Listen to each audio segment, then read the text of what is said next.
And people, Batu, stayed at home and read books and listened.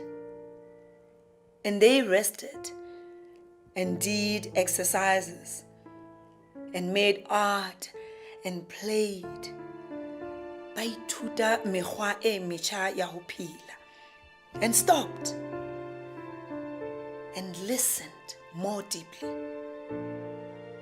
Someone meditated, e mong a rapela. Someone met their shadow, and people, Batu, began to think differently, and people healed, Bafola. And in the absence of people who lived in ignorant ways, dangerous, meaningless, and heartless, the earth, Lefatshe, also began to heal. And when the danger ended, Batu ba iphumana, ba hlola. It made new choices and dreamed of new visions. Ba ithuta mekgwa e metjha ya ho phela, and completely healed the earth. Rafola. This is timeless.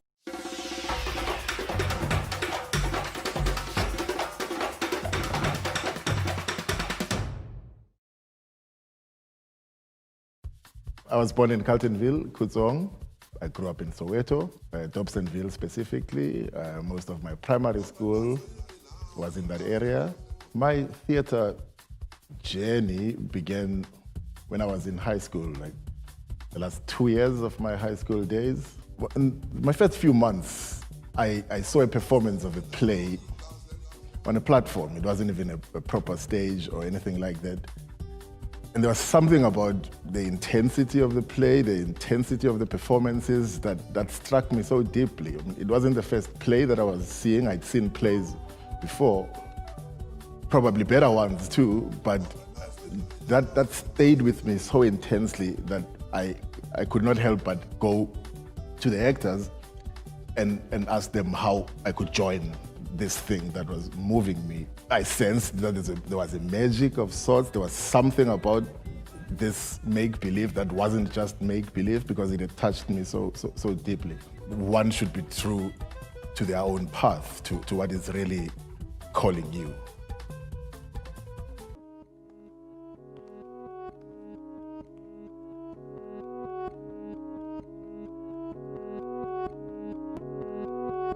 I think my life is in two spaces at the moment. There's a personal journey and there is a journey that I take with others. And I value both of them equally.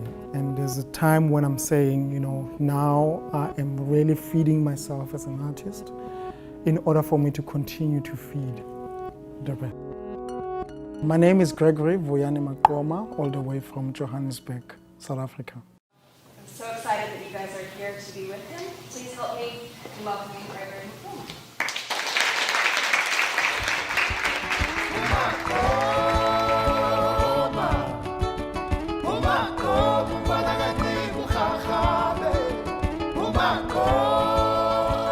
I come from a township which is really seen as a cultural melting point, and also it has a huge history that looks at colonial oppression. So those complexities inspire me to create the work in order for me to turn my own disadvantages into advantage. It was taking really everything that was ugly and I made it beautiful. I was able then to sell that to the world, because the world was also interested in what is your view of the place you come from, and I was giving the world my own view of the place that I come from.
Greetings, ladies and gentlemen, to our virtual audiences that are joining us from all parts of the world. We welcome you to our second webinar as part of the Atalife International Festival webinar series. As indicated in our previous webinar, we have an exciting lineup of talks, of performances, of showcases that we have packaged for the Joburg audiences, but also for the international audiences. And today we are navigating the subject, the meaning and direction of the arts in the post-COVID-19 era. So this is the discussion subject for today's webinar. And we have also invited, thought leaders from within South Africa to help us digest the subject, to help us toss it and turn it and package it in a way that is going to make sense, not only to the peers, but also to the audiences, to the art lovers, to the Atalife supporters and patrons. We have with us, as you have seen in the insert, a celebrated son of the soil, a person that comes from Obukosi, Wabatosa.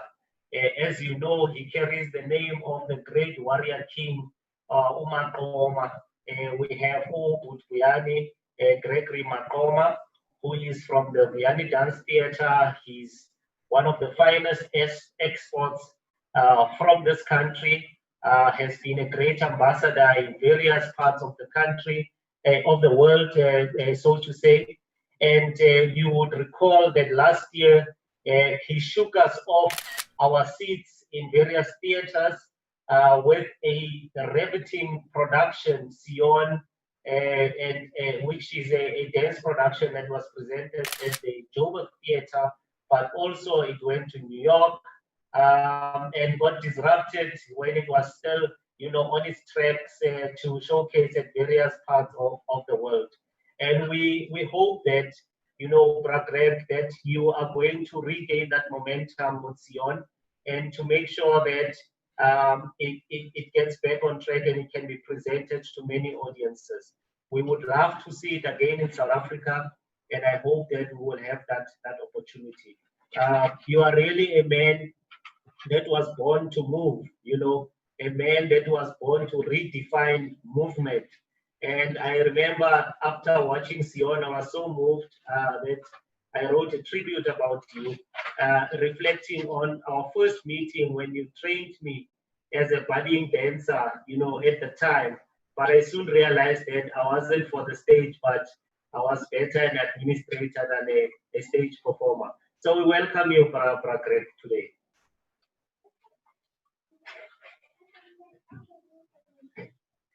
Thank you. Yes. Siyabulela Mhlekazi.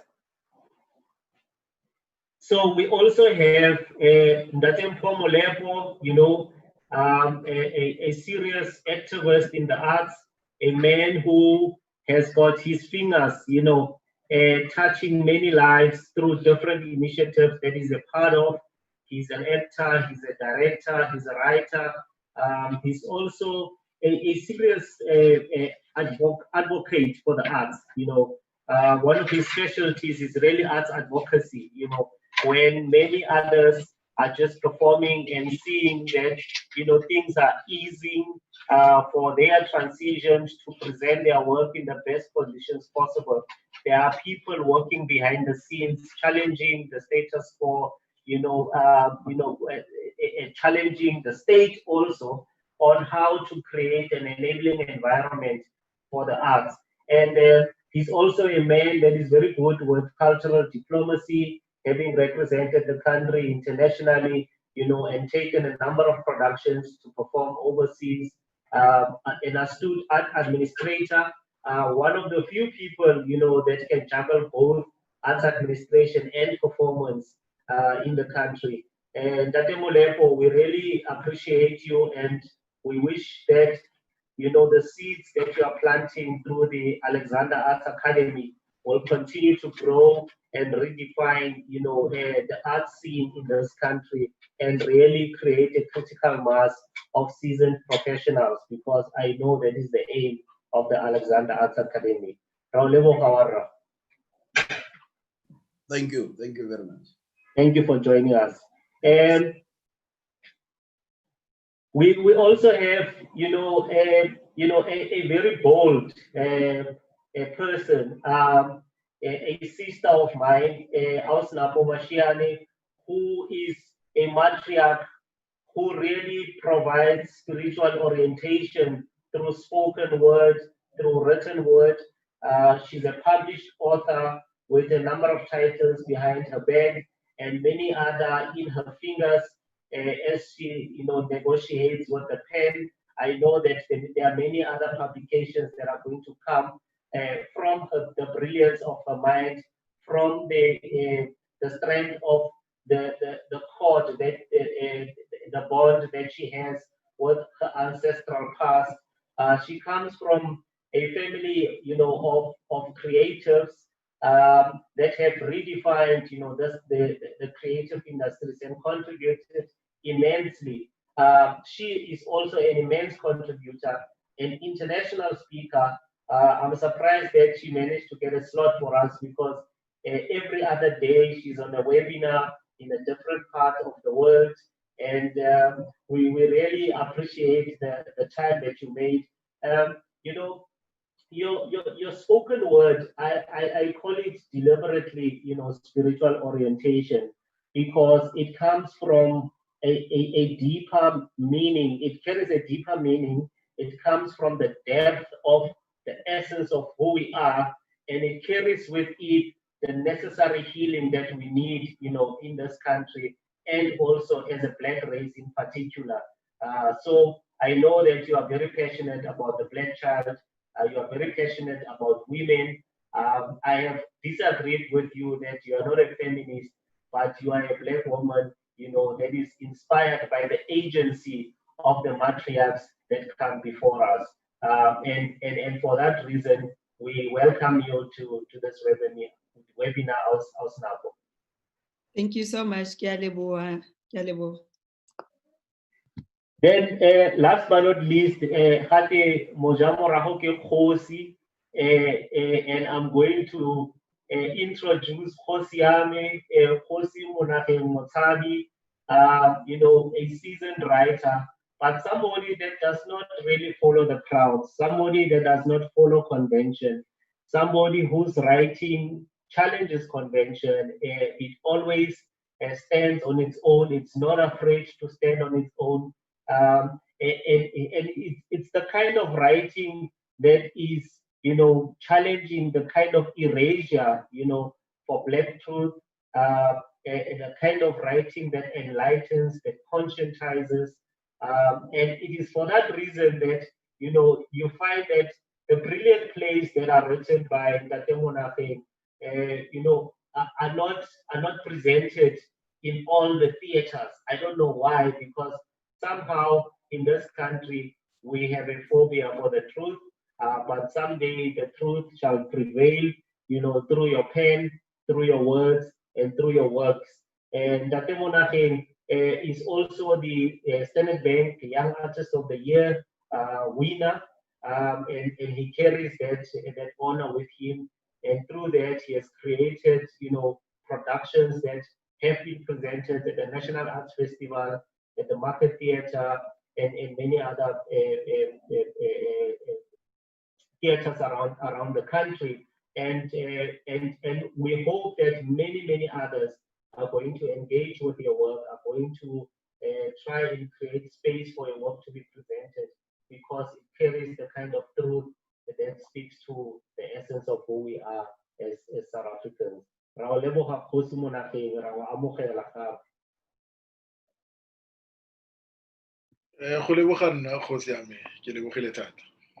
Thank you. So, just to frame this discussion, we have experienced, many reports about the difficulties that, creators, particularly those at the production level in the creative industries, have struggled with, both economically but also spiritually, because they haven't been able to create their works. They haven't been able to present their works because rehearsal spaces have been closed, theaters have been closed, and so many other limitations have been imposed, necessarily so because of the COVID, but also lately, as the regulation has been eased, there's also been a sense of discontentment in the sector, relating to what they view as disparities that are applied, in terms of the different sectors of the economy, where some sectors of the economy are allowed to operate at full capacity, but the creative industries are not allowed to operate at full capacity. And that comes at an economic cost to them. It comes at serious cost. And in some cases, it comes as a cost to the lives of the people, not just their livelihood. We have seen some artists committing suicide out of the frustrations of being unable to provide for their families. And we have also seen, in KZN, in other provinces as well, artists protesting, sounding the clarion call to the president to open up the creative industries. Today, we are going to touch on some of those challenges, but the purpose of today's discussion is really to reflect on, what meaning does the arts carry, and what is the direction that the arts needs to take, particularly having come out of this pandemic. How can we create a creative industries that is more resilient, that is more proactive, and also that is more preemptive of the challenges that COVID-19 has presented? How can we reimagine the creative industries? How can we also revert to the true meaning of the creative industries in terms of our lives, in terms of shaping the identity of society. We will also touch on briefly on the relationship between, the arts and coloniality, and see whether, as South African artists, have we really escaped, the brutality and also, the material impositions that come with coloniality, and also with apartheid. Have our institutions transformed enough for them to carry the kind of voice that we would like to present as creatives? And for that reason, we have invited creators so that they become the voice of the sector. They can speak on from a position of authority, and that we as policymakers cannot just make those assumptions, but provide this platform for them to share their ideas, to share. And also later on, we will take some questions from some of the creatives that may have tuned in online and would like to share their ideas around what they think should be the meaning and the direction of the arts in South Africa, particularly in the post-COVID-19 era. To kick us off, we are going to request Umnumzana Makoma to lead us with his presentation on his ideas. Each of the speakers are going to have an opportunity to share their ideas. We will then have an interactive session that will be followed by questions from some of the audiences. Mnumzana, we are giving over to you, Mhlekazi, to lead us on your presentation. Siyabulela, Kamala. Yabulela Mhlekazi, thank you very much for that introduction. I think, it is so great when there is some sense of care in terms of how people are doing things. And I'll just want to appreciate in terms of the care that you've taken in putting this whole webinar together. So maybe big ups to you and your team for doing it right. It says to us, you're not just ticking the boxes, you are really doing something that you are extremely passionate about, and there's a lot of care in what you're doing. I'm also grateful to be sharing this platform with reputable artists that I hugely respect. And these are artists who are not great at what they are doing, but they are also fearless and they are furious in terms of, tackling matters head on. So I'm hugely grateful to the panelists. I come from dance, and I think, the best thing for me to do is always to dance in order for me to set out my own frustrations. At best, dance reveals meaning over despair. But also as a dancer, at my best, we are the shamans who at times need to provide healing. And I think this time of COVID-19 has really allowed audiences to lean as close as possible to some form of art in their appreciation for their own wellness, because it's that realization that we need art in order for us to make meaning of what life is. So dancers are trained to observe and replicate with freedom to invent in culturally and politically relevant ways. And I need to stress that, dance is not politics. We're not here about, dealing with politics in our dance, but we become political by virtue of circumstances we come from, by circumstances we live around, by circumstances we need to respond and correct. You said something, Mhlekazi, that we are the voice of our own sector in terms of where we're coming from. I would like to say, I don't see myself as a voice, but I see myself as a catalyst, because I think it's a bit dangerous to say people are representing a sector, because ideas and ideologies within the center are extremely complex for one person to be the representative of that sector.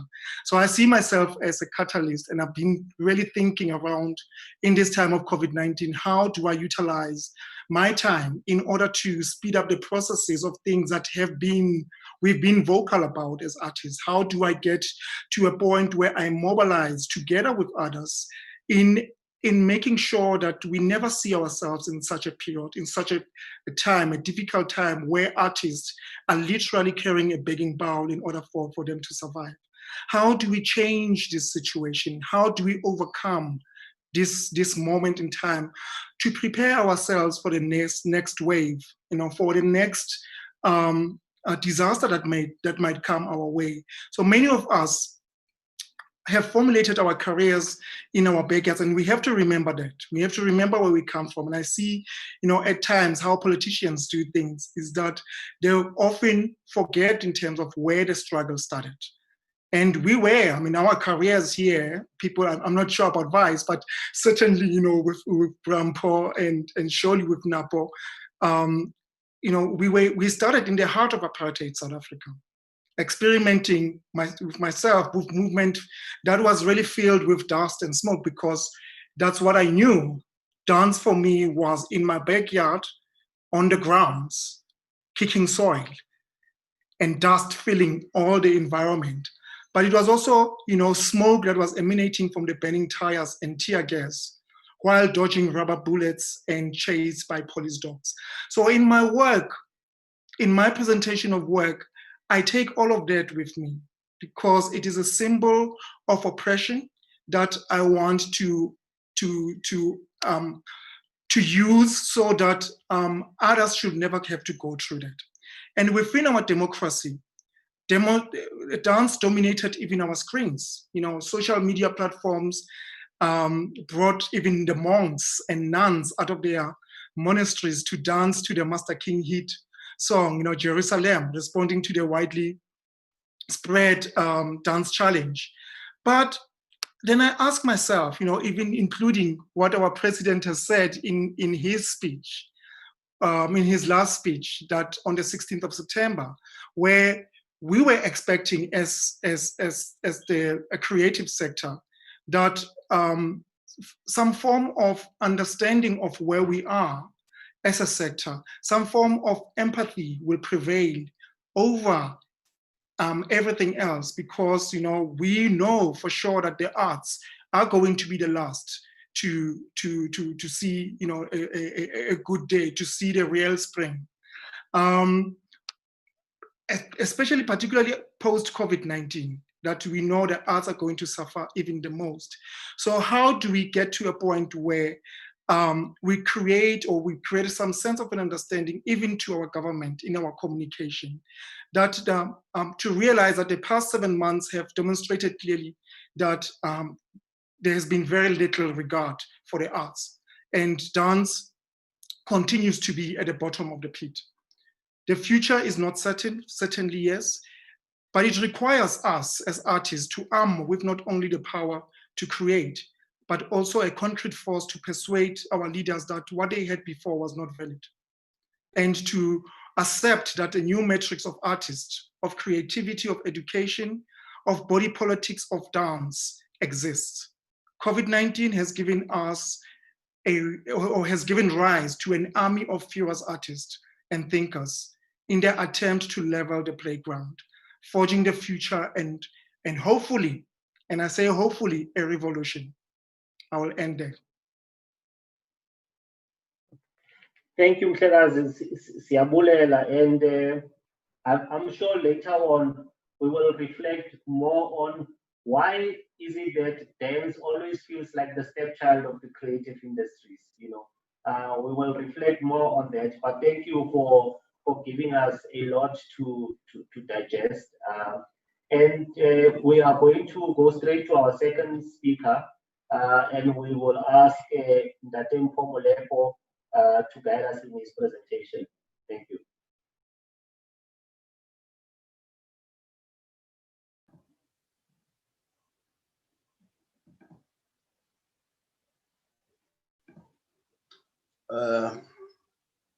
Good afternoon. Thank you very much for the invite to be part of this panel and to discuss such a huge subject around the meaning and the direction of the arts in the post-COVID. Thank you very much to you, Mr. Mshudu and the city, for acknowledging and inviting me to become part of this discussion.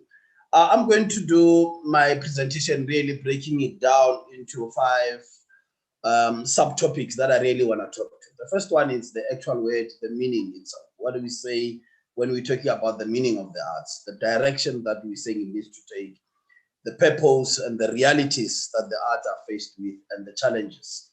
The discussion, and we get the way forward on what we really think, how the arts will be able to survive and the kind of a direction it will take. I came across a statement put by Charlotte Higgins, and she says, at the end of the war, the art was able to come back very strong.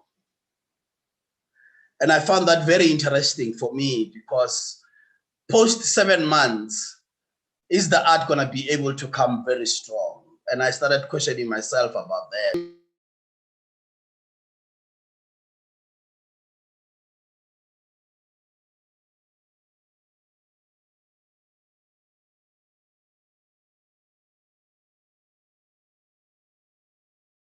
Catalyst to a new world of the arts, because in the last 26 months, one way or the other, we really failed as artists to make sure that the arts play a bigger role in the society.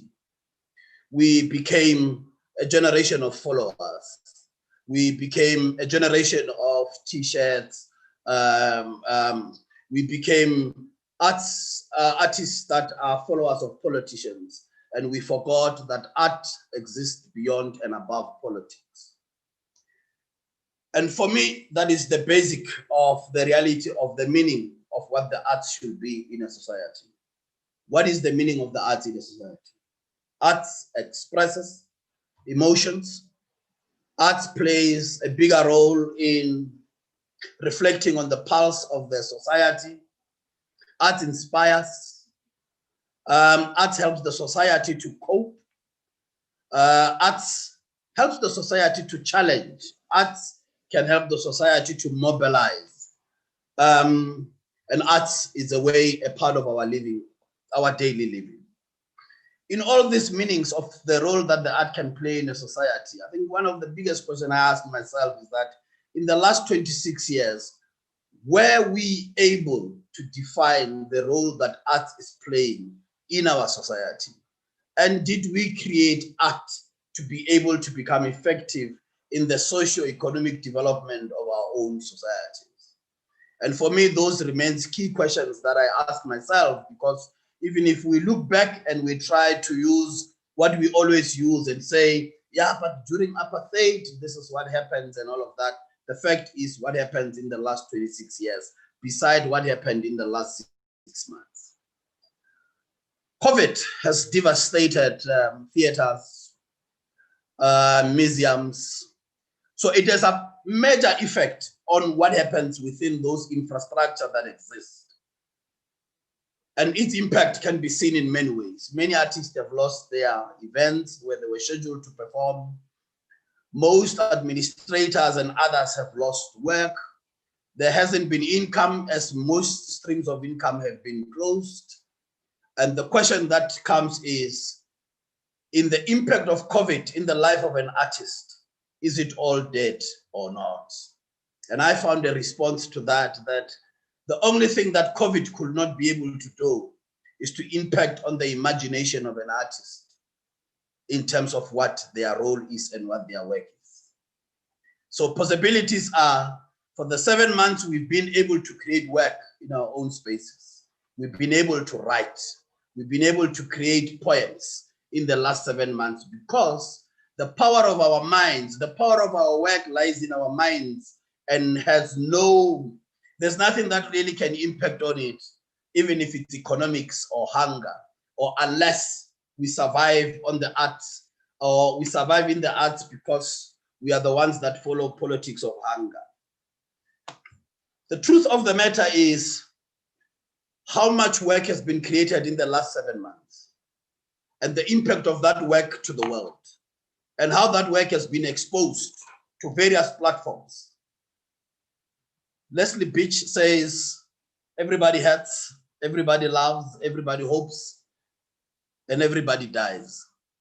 And I find this very controversial. And he says, mainly art is about our mortality and our sense of mortality. How do we describe the living as artists? So in the last 7 months, how did we describe our own environment? And what did we do with it? We have watched as much as we could on our various social platforms, presentations of performances by various artists, some not done well, some really done very well. But in all of those presentations, what was the artist doing it for? Did the world ask for it? Or did the artist feel compelled and burning to communicate with the world because their role is a communicator? In essence, if we talk about politics of stomach, did the artist make money out of all those presentations that they put up on social media and all of that? So to one way or the other, we have now understood that there is a burning in an artist inside that makes them not to be quiet even in times of war. If you look into the South African context, during apartheid, it was art that played a major role. During the violence in the early 90s, it was the arts that played a major role in various platforms. In night vigils, you will have poets reciting poetry to inspire us and to mobilize us. And the fact is, in the last 7 months, were we able to create enough platforms to continue in spreading messages, mobilizing, communicating, advocating, and educating our societies. For me, that takes us into what we could then describe as a post-COVID.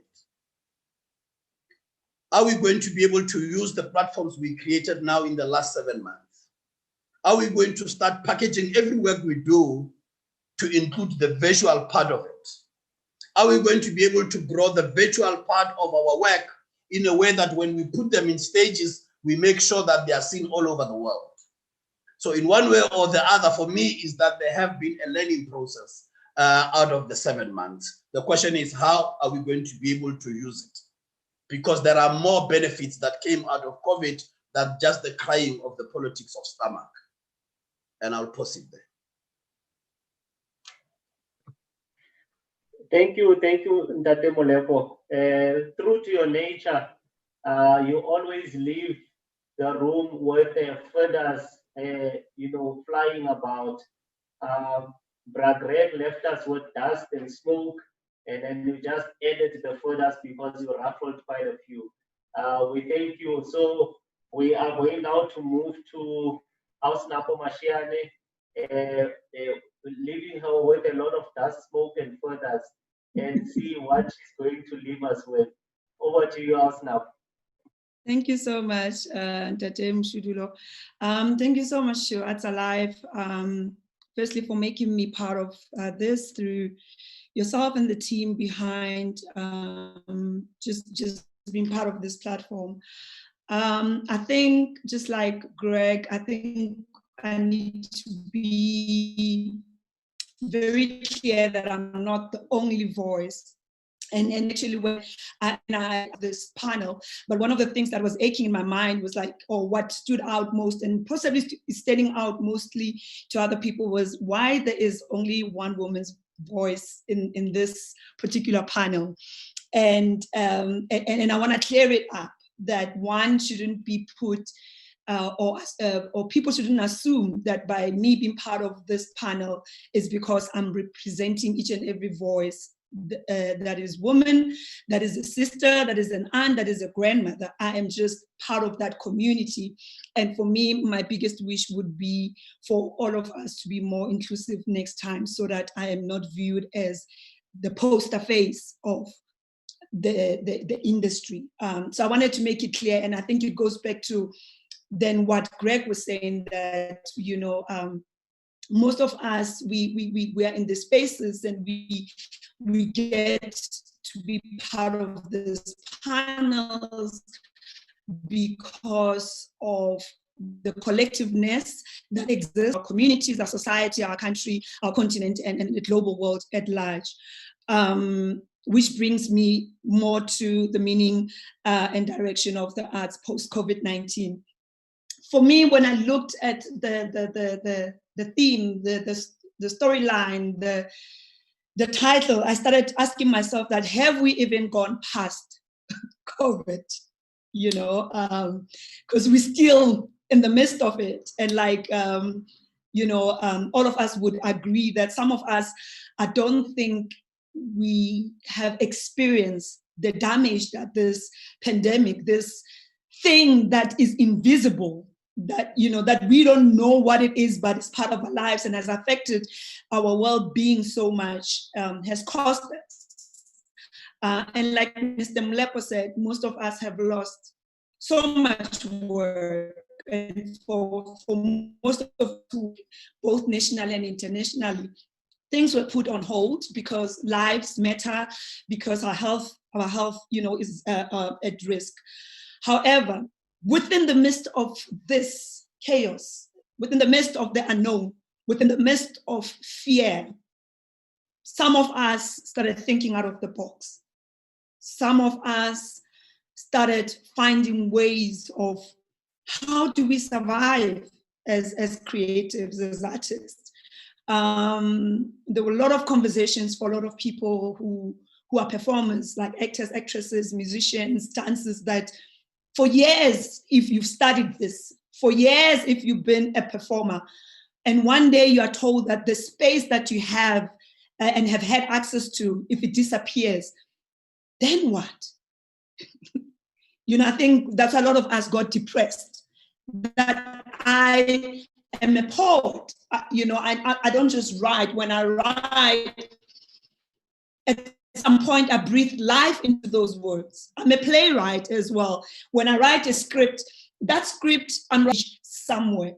And this pandemic has somehow put a full stop, a pause that was imposed on us. And most of us, we know as performers, that's one of the things that we any performer is scared of is a pause, because a pause imposes silence. It imposes you, to stand still. And for a second, even on a live stage, when there is that pause between yourself and the audience, the room, the silence becomes so big and so heavy that none of us, between myself as a performer and the audience, can contain. However, there has been such amazing initiatives that have allowed us to think out of the box. And for myself and my company has been to start thinking about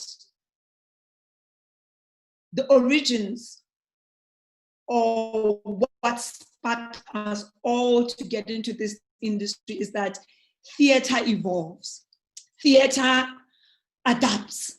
When there is chaos happening around the world, the essence of what you have is your creativity. And with your creativity, then it means that you can perform anywhere, anyhow.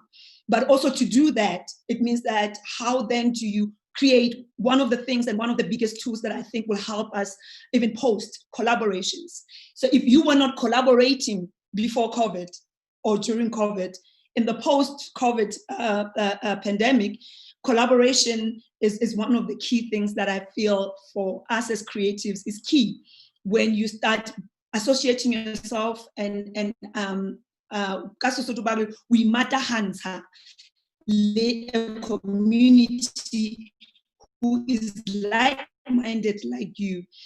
And for somebody like myself, one of the things that we have been able to do, to see and to say to ourselves, since the theater doors are closed, since I cannot perform with the audience live and feel the essence of feedback and the energy and everything else, what do I have within my means beyond my creativity?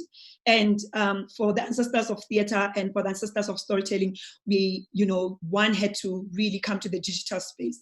So I've been part of lots of projects that have been amazing in the sense of, connecting me with other artists from different continents, different countries. We have been inviting one another to create works, to share our fears, and to even come up with a play, a digital play, which is first of its kind, which again goes back to how theater is this, not just an evolving thing, but this thing that revolutionized, certain aspects of ourselves.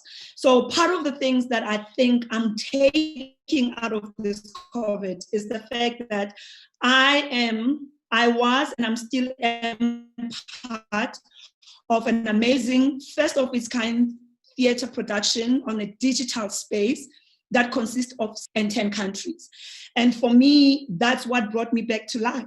That's what gave me hope. That's what made me wake up and to look forward to performing. More so, it has also reminded me something as simple as, if your audiences, if your people can't come to you, as a theater maker, your responsibility is to take theater to your people, because that's an essence of a storyteller traditionally, that a storyteller doesn't wait to be called, because these things are embedded in us, these things are part of us, these things are all that we have.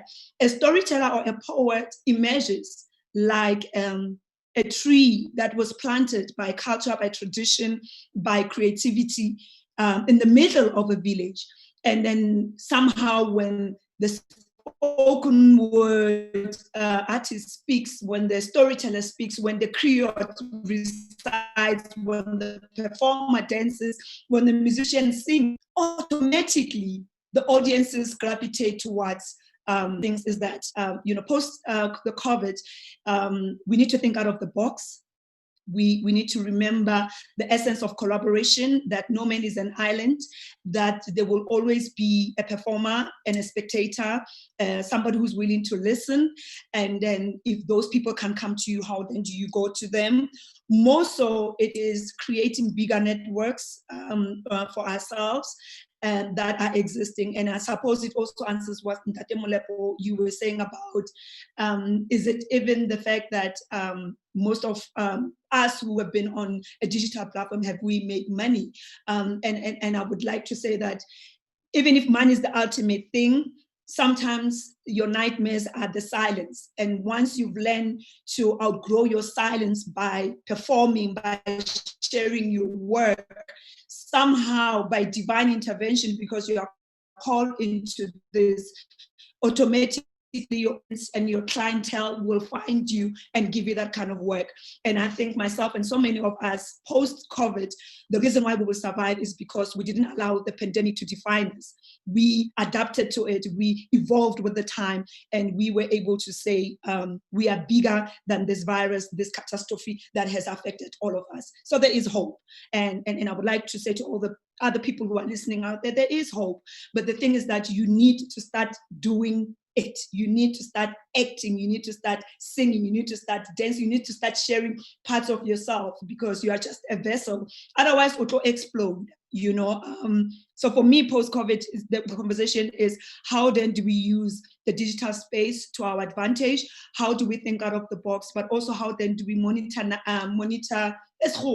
how do we make sure that we make money using this channel?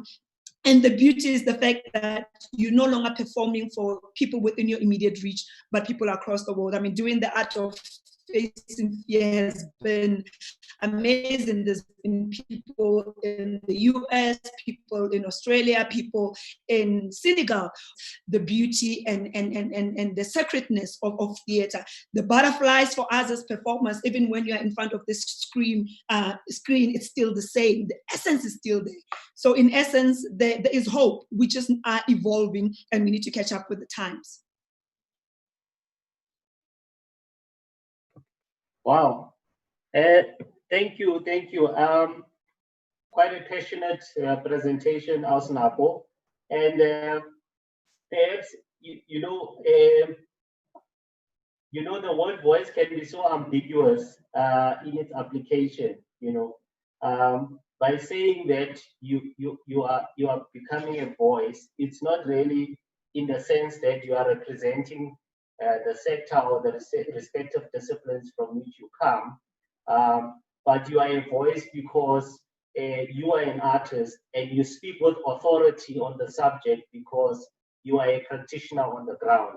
I think I just needed perhaps to qualify the statement about being the voice today. It is really, hearing from your perspective as a producer, as a creator, as an artist, and there can be many parallels that can be drawn. There can be many things that other artists will relate with that experience, and those that feel like the experience hasn't been fully captured will have an opportunity towards the end of the session to also voice their own experiences. So and with that, would like to welcome Ndate Munahing to lead us with his presentation. Thank you. Dumelang gape. First, I must reflect. Osnapo's words, I think there's a line in particular, I even took a note. She says, sometimes the nightmares are your silence. That clapped me very hard. I take that, I hold it, I know what that means. I know what that means. Abut Greg was saying, was asking whether or not when he was dancing in the dust and the smoke, whether I was in the vicinity or not. No. The reality is no, I wasn't in the vicinity in the sense that all of you were. I'm the baby in this group. So maybe now I was pushing Livili, the tire that was one day used and hung around somebody's head who was satellite. Who knows? But I was there. Perhaps these were my beginnings. I would like to appreciate this moment to say something about this. I think this is a very complex space for me. The one thing about meaning, I think that I want to look into is meaning for who. The previous speakers have spoken about the meaning of the arts in both ways. I mean, in terms of how it can affect those who receive it, but also what it does for you when you speak. Going back to Ausnapo's, transcending the nightmares through breaking the silence. That there's the inner part of that, and then there's also the external part of that in terms of where it should land. I'm more interested at this point in where it should land because I think it's connected so much to the development and growth of what we are yet to call an industry. I'm always reminded of a line from KRS-One, the rapper. He said, "How can you spit and not have it hit the pavement?" The idea that it should land somewhere, it must shake something, it must affect something, that what we do is pointless if it doesn't land somewhere. And so I was thinking, this morning about how during apartheid, there was a sense that the theater that was made was of value. In a way, meaning was linked to value. The work had value because it spoke to the people's plight, it spoke to their everyday goings on, and therefore the theater had some value. There was a divide. There was the group that was BC, were doing that kind of work, and then there were your Sam Hangwanes who offered a kind of light-hearted entertainment value kind of thing. But the duality, those two things offered something that gave meaning to those who experienced it. And I think in terms of the community's participation and involvement in the experience of theater, that period has not been surpassed. That is to say, what happened post 94 is there was a diminishing of the radical voice in the theater space, and we ended up with a lot of your married and faithful women, this, your that, which was also quickly replaced by now theater is supposed to be about AIDS, about an issue, about that. And throughout all that process, the relationship between the theater itself and the audience was changing, was being transformed. From something that you could go to be edified, to be inspired, it became this thing that you could go to and simply hear people reciting stuff they've been told to say to you in order to teach you something, to hopefully save your life. Yeah. And to then move from there to the time that we are in now, where there has been a sort of resurfacing, a resurgence of a kind of radical voice, a kind of where are we now? It's 26 years, you know, where we are now going back to that kind of voice. But even in this space, the relationship between the audience, the people who consume the stuff we make, and us is wide. Yeah, so when we say meaning, what will the theater mean beyond the moment that we are in now? My thinking is that we should be thinking about meaning for who in relation to the people who must consume what we make. Because if we cannot bring them in, if we cannot find ways to educate them about why what we make is important, I mean, we can articulate it all we want with each other. We know why we make what we make. We burn with it. We wake up, during the night because stuff is burning to come out. But if that cannot be articulated enough to those who must come and buy the ticket, to those who must come and experience and be moved in that way, then there is no way that there is going to be a kind of direction. My feeling is the direction will emerge from this meaning somehow finding the people to whom it's intended. Once we make meaning for those who must come to watch, we will have a better sense of where this ship is going. You know, I said in another platform that, even if all the theaters that are state funded were doing their very best, there would be so many other artists sitting on the outside unable to access those spaces. And therefore there is a need then that the work we make begins to connect to the communities that we come from. I've been making plays for, let's say, 20 years now. But in this entire period, I have never once performed in the community, in a township, in a way that was not supported or funded by other people in those state-funded spaces. That is to say, I myself have not made an investment in taking my work to the people for whom it really is written. I have expected them to come and find my work in the town theater, in those spaces, but I have not actually made an investment to take this meaning that I'm attempting to make to those to whom it's intended. So I feel like there is a link between meaning and value, but also between meaning and direction. I will stop there.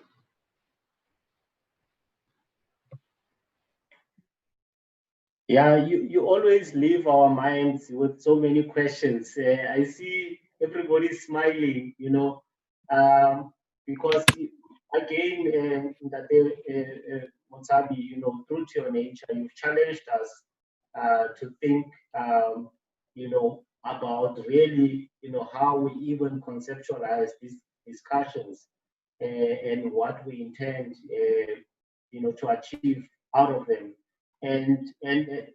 But what I'm picking up is that there are so many parallels between what all of you have been saying, and there are so many connections as well, and much of it is really about what should the role of the arts be, and is the arts playing that role, and the sense I'm getting from all of you is that the art has somehow lost part of its meaning because, as you said, it's not landing on a surface, and even on the surfaces that it lands on, it doesn't have that impact, There is no movement, and you can only, you can only move when you have direction, and you can only aspire to direction when you have movement, So for me, it's really important that we now think about how is it that we can find that purpose, we can find that value, we can find that meaning for the arts. And you know, Oprah Greg said something which was very, very important for us. You know, it would seem that in the creation of the work, you know, the element of fearlessness and furiousness is not sufficient. You know, we create work because we want to be funded, or we want to be funded to create work, and we also don't want to upset the prospect of being funded by creating work that, you know, will destabilize. And maybe in that space, part of the meaning, part of the value is lost. And also that you spoke about spaces, and Asnapu also spoke about spaces, that, you know, when these spaces are closed, because we are so accustomed to the conventional spaces that we are always performing at, where we are presenting our work at, and these are the mainstream spaces that all of us aspire to present our work at. For me, then it creates a challenge, because then if those spaces are not available, if those spaces are closed, as we have seen in the last 7 months, there's no imagination to create an alternative, you know. And also, we create our work further away from the people that inspired us to be who we are, you know. Our work is further away from the communities and the people that really need to be engaging with the subject matter of our works. And for me, that is really where the challenge is. So, Greg, how do we then reimagine the spaces? Where do we go from here? And I also want us to explore the aspect of why is it that dance always feels like it is the stepchild, you know, of the creative industries. Greg?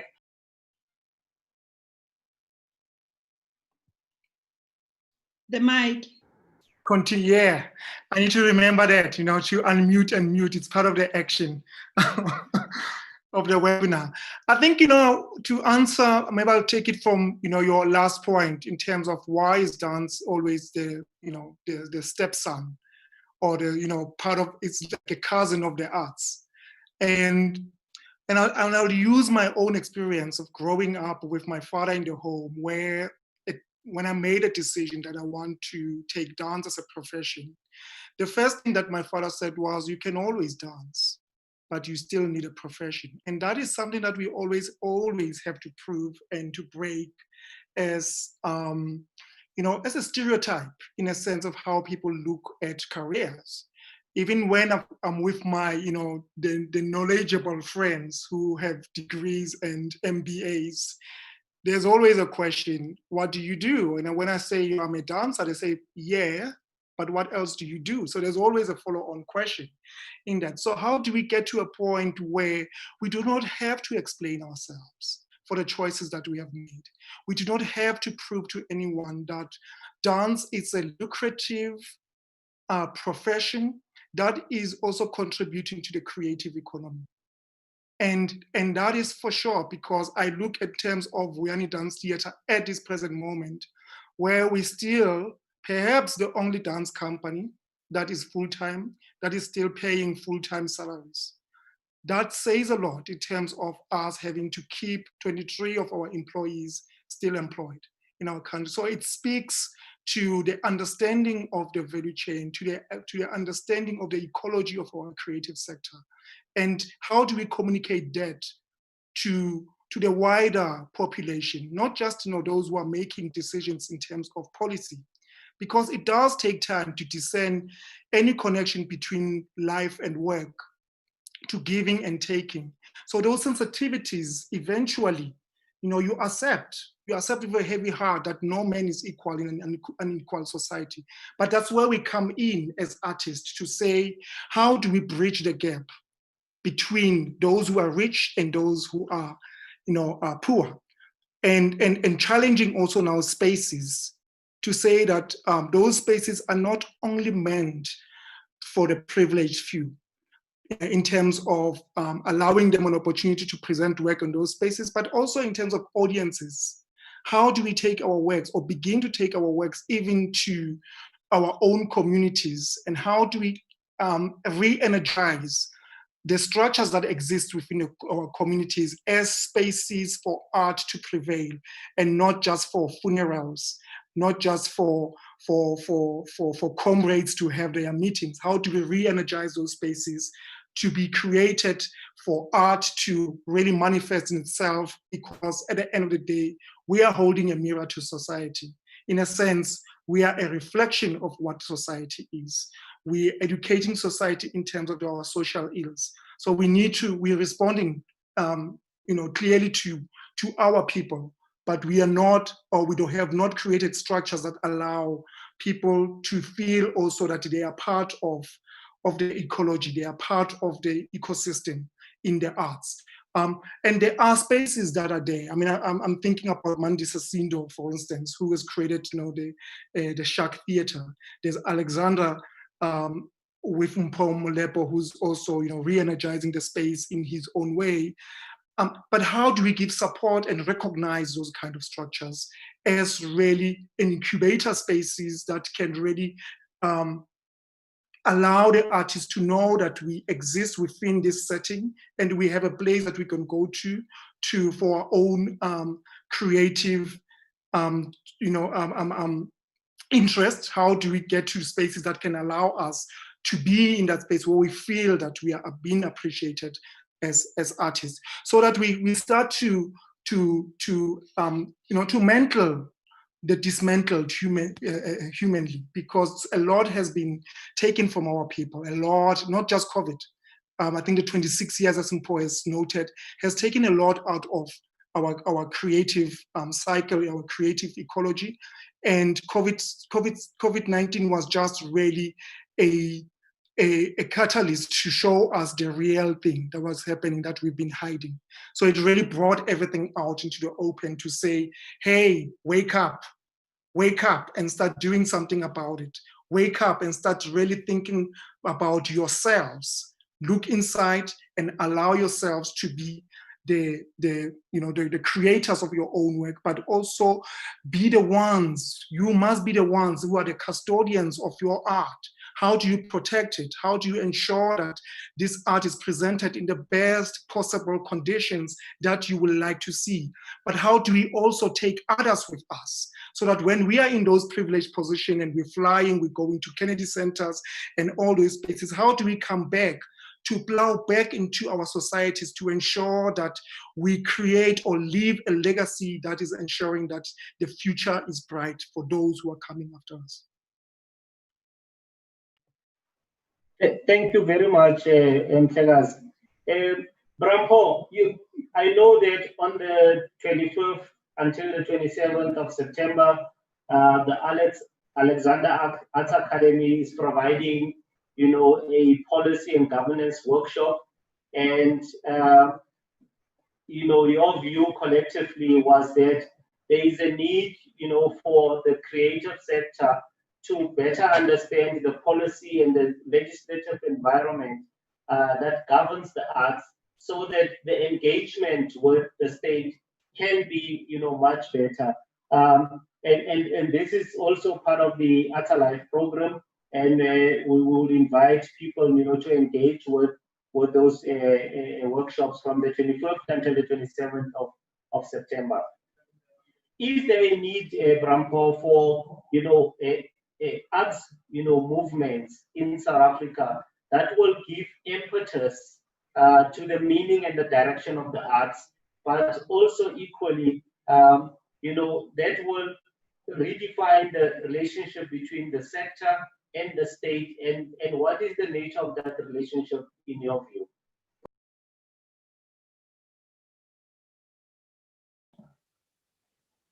All right. I think the first one is there a need to redefine the relationship between the state and the artist? I don't believe there's any reason to redefine it, because it was never defined in the beginning. Because an artist remains an artist in his own right and his own nature, and an artist can influence a new government, and artists can be able to mass mobilize society to be able to change a system or a government. So in one way or the other, that relationship remains beyond a definition of what it should be and what it should like.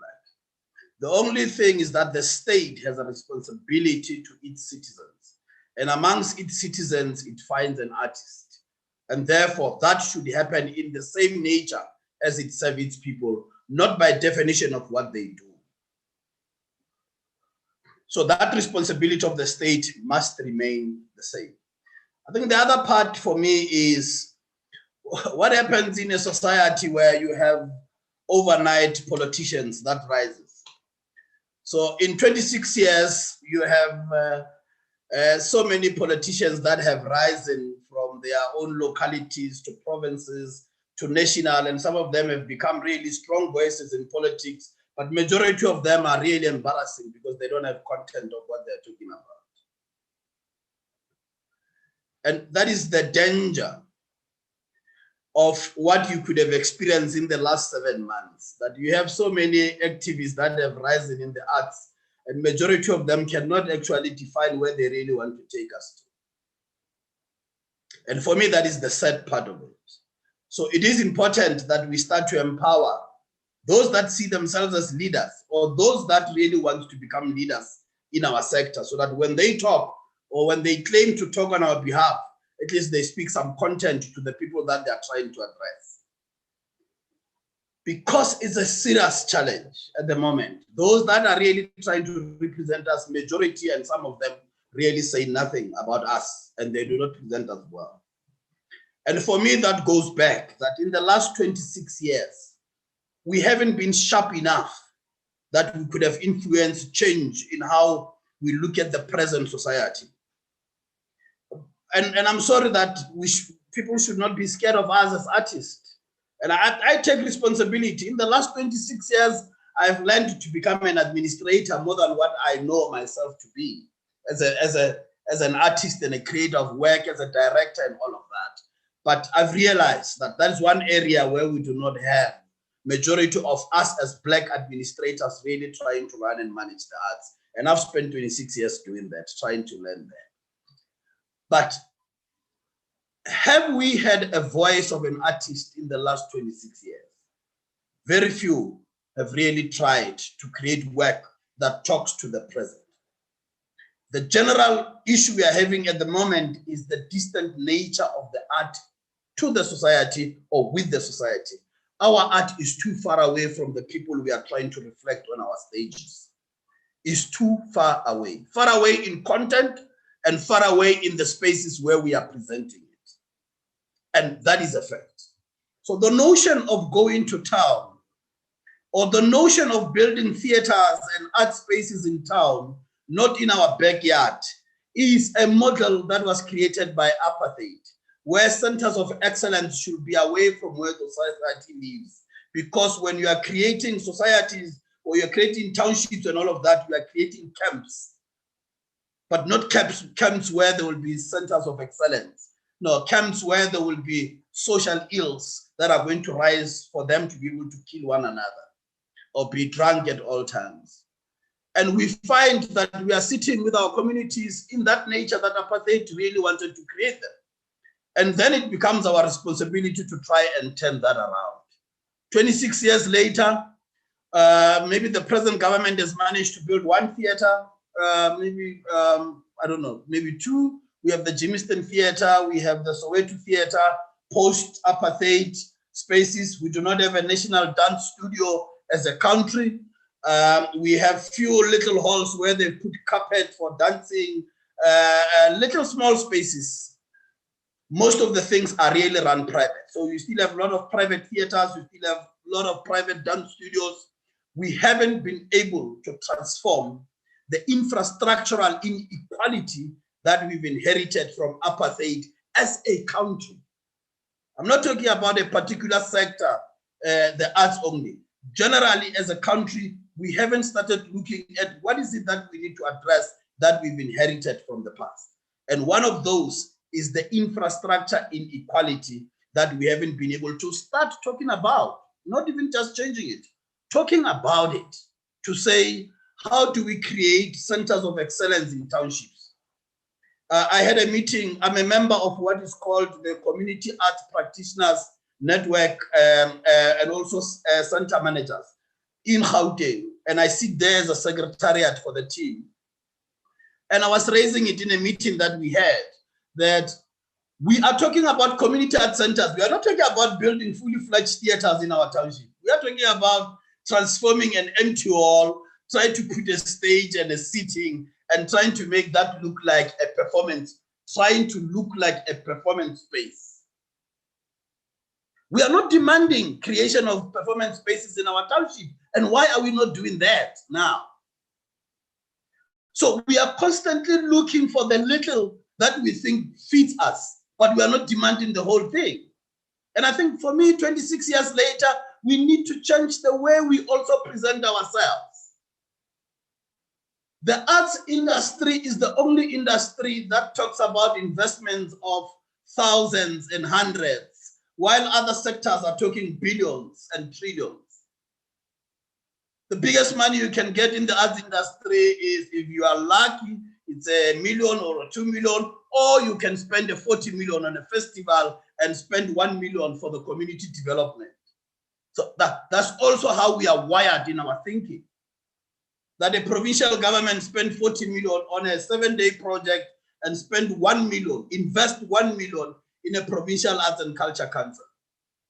So we have accepted a lot in the last 26 years as practitioners ourselves. And the lot that we have accepted has really made us to seem, we are blunt, we can't do anything.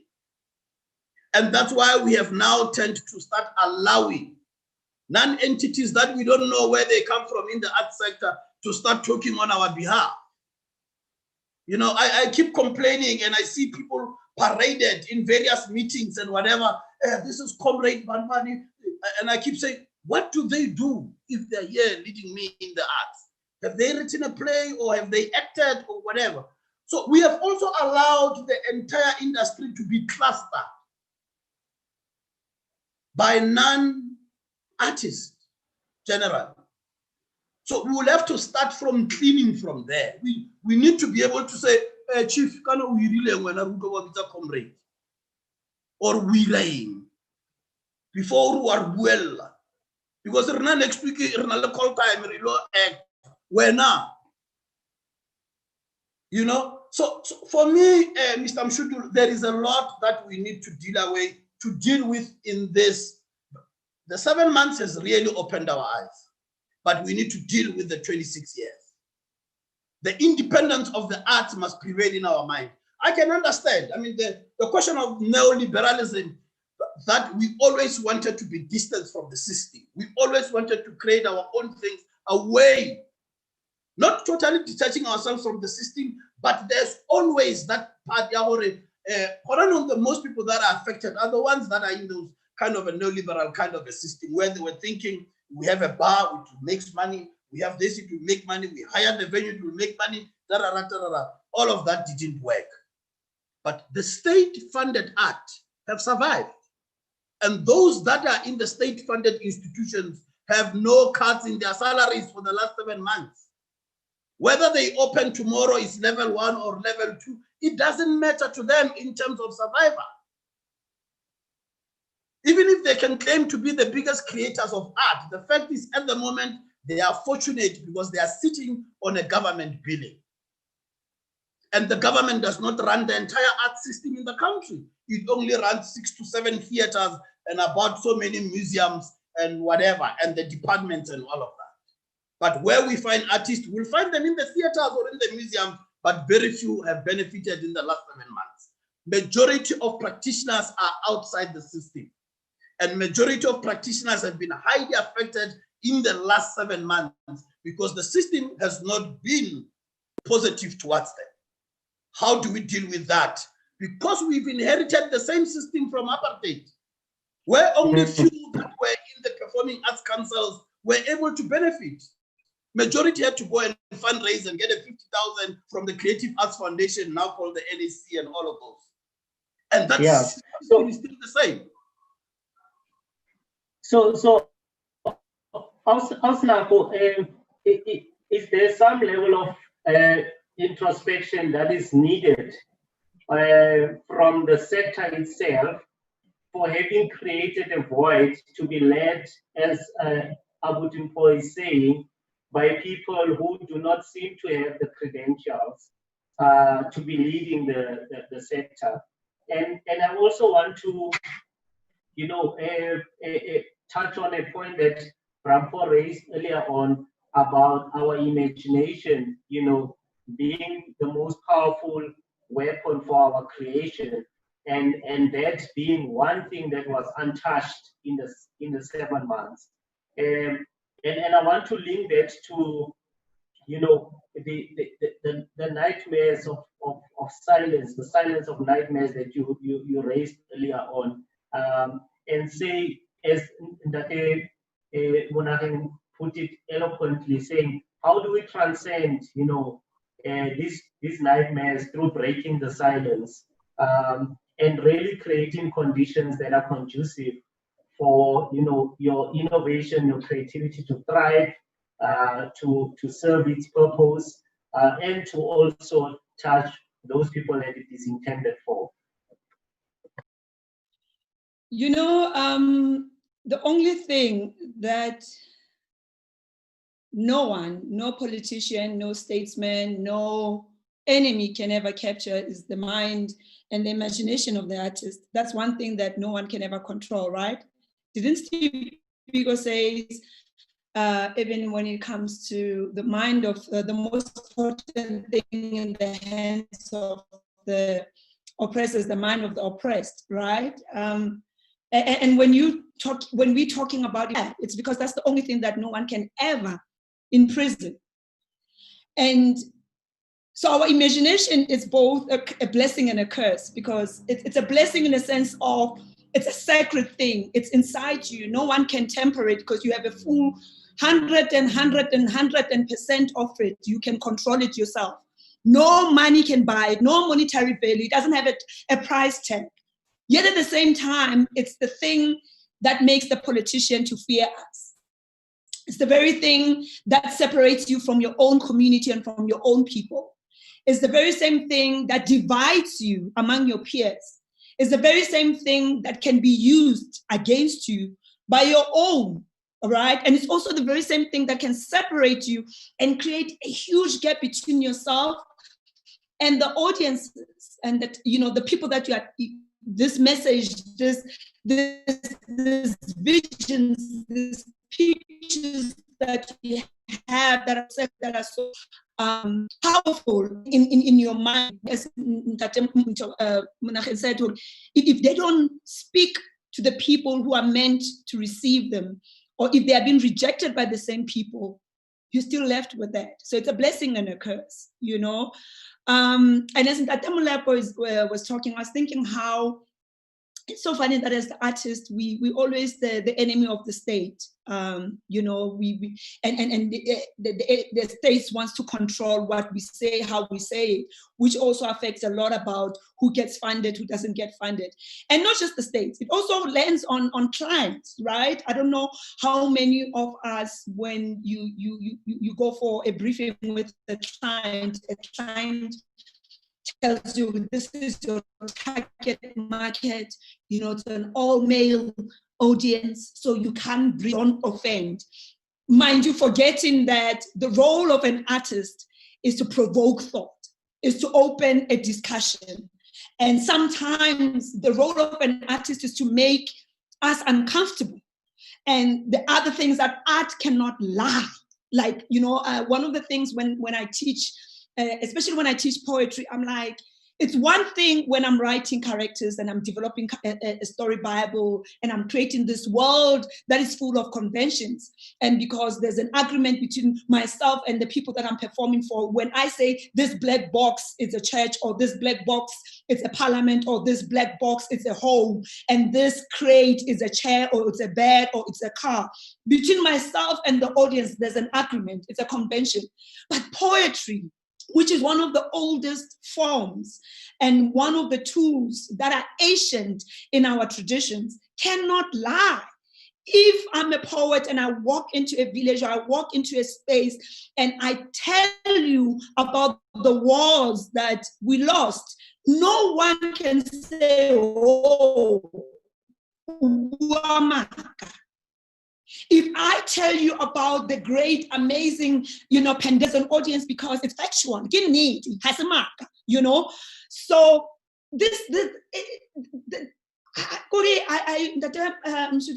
my peers, I always wonder in going forward how, and I hear about policies, I hear about different structures, and I think all those is important. But at the end of the day, when we move away from those platforms, when we go home, we've got ourselves to look at as creatives. We've got our own selves to deal with. And that's the most painful thing. And this is what I'm talking about when I'm saying nightmares are not transferable. A nightmare and somebody is about to strangle me. I cannot wake Mpo or Mnachem or Greg or you and say, did you see? Because it's all in my mind. The only thing I can do is to emulate and breathe life into that nightmare and say, this is what I experienced. And then believe each and every one of you will find pieces of themselves in, So I'm happy we're having these platforms, and I'm happy that we're engaging on these platforms. But I also think that we need to acknowledge the fact that all of us have different battles, and as women, as mothers, it's even worse. We all have battles that we are fighting. And sometimes as collectives, as policymakers, as directors, as leaders, as voices in our community, we forget that your voice, it's what also can change and transform this industry going forward. That your voice, it might be the missing link. It might be that particular thing that can really break the chain. And that's why I am happy that we're having this kind of peers. I'm among the most amazing generation that is breaking so many curses from apartheid, from our traditions, from our culture, and as a result, sometimes we come post the face. But at the end of the day, I go home with this imagination, with my head in me, and I have to face myself. And for me, my question to my peers and all the creatives is that, is the kind of art that you're creating make you sleep at night? And is the kind of nightmares that visit you when you are alone are a representative of being the voice of your people in earnest, in sincerity, in kindness, whether politically, even humorously? Is your voice, is the core of who you are a representation of the core of what you've been called for as a creative, as an artist? If you can define that, I don't think no politician, no client, no funder or sponsor can break that. Actually, they would want to be associated with that corners and the trueness of your nightmares. Indeed, Osnapo, and I think, that comes from the element of fearlessness that Greg was referring to. But we see that, not many of our creators are fearless, In fact, some of the works that me as a theater lover, as a music lover, and, when I listen to radio and watch TV, I don't see the fearlessness. I think there's a lot of fearfulness in the production, in the presentation, and the broadcasting of creative content. There have been postulations that, our minds are free from influence, and it's the one element that we are in charge of and can use more effectively. And I really want to check with you that Brad Greg earlier on spoke about memory, that we forget. In the era of, of the erasure of memory, in the era of historical distortions, in the era of indoctrination and manipulation of substance and content, are our minds really free from influence, whether colonial or rainbowism? And are we really able to create with the kind of honesty that Ausnapo was talking about? Ntate Motshaga. Good, that is a loaded question. Get like loma ka di-piece. So, are we free from influence? I think not.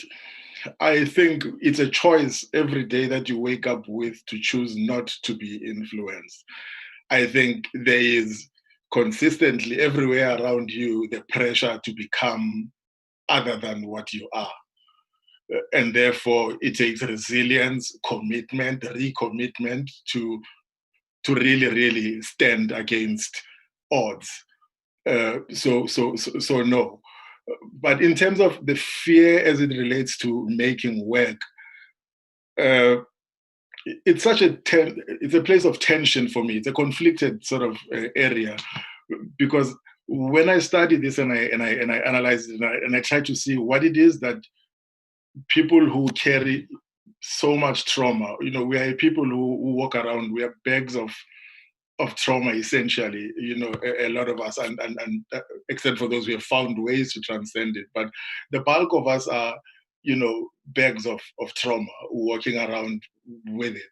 And therefore, for people who carry this amount of trauma, the kind of content that reminds them, that goes into that trauma, into that memory, into that place, while those who have foresight can say it is walking through that trauma that you can go to the other side, it is also logical that people will not want to associate themselves with a truth that reminds them of wounds they do not want to touch.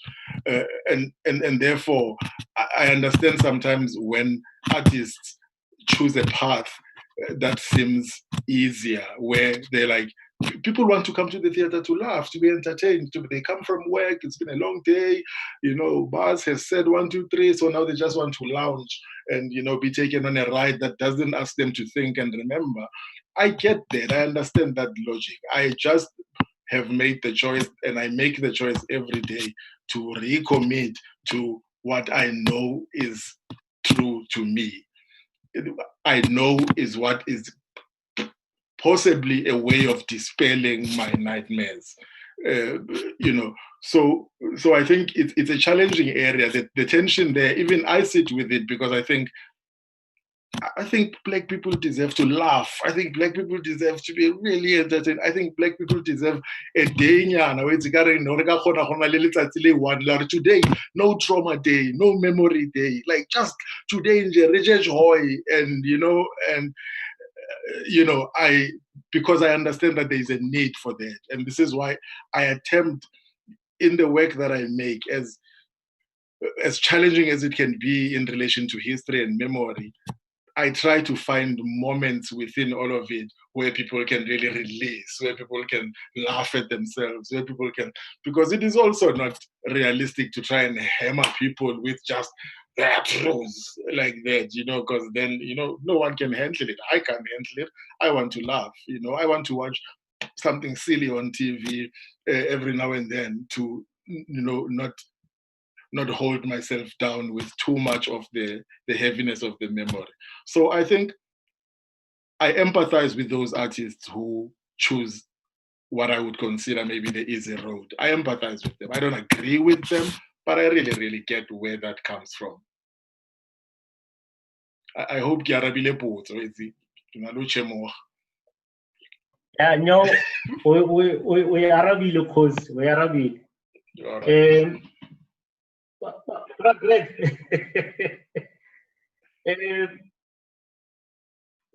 funding has been, quite a topical issue, whether it is relief funding or investment funding that allows you to create.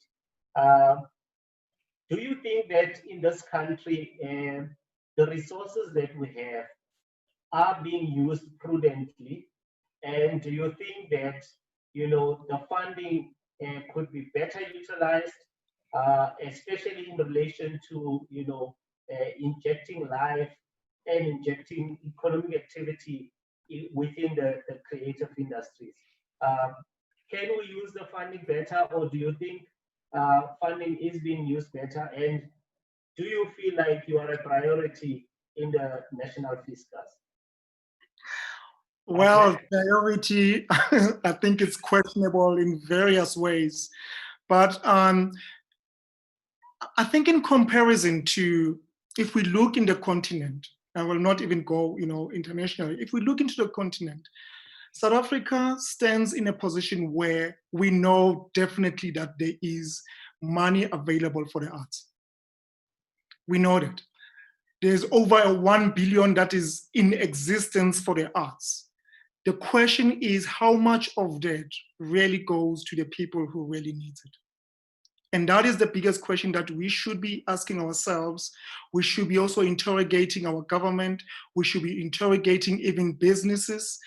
Like, all this money that is available for the arts, how are we best utilizing it for the benefits of those who really need it? And we know that for sure there are people who are less privileged in a country where the majority is Black people. But you look at the stats at this present moment, is that we still the underpaid. Black people in this country are still at the bottom of the salary packages. And that has not even deterred the arts as well. No, we are dented by that ecology of thinking. So the question for me is always, how do we ensure that we, first and foremost, we value ourselves, that we don't even compromise even in our own art. If a government says to you, a department says to you, we've got food parcels to deliver to you, we must also say that food parcels do not really pay my bills. Food parcels will not sustain my livelihood as an artist.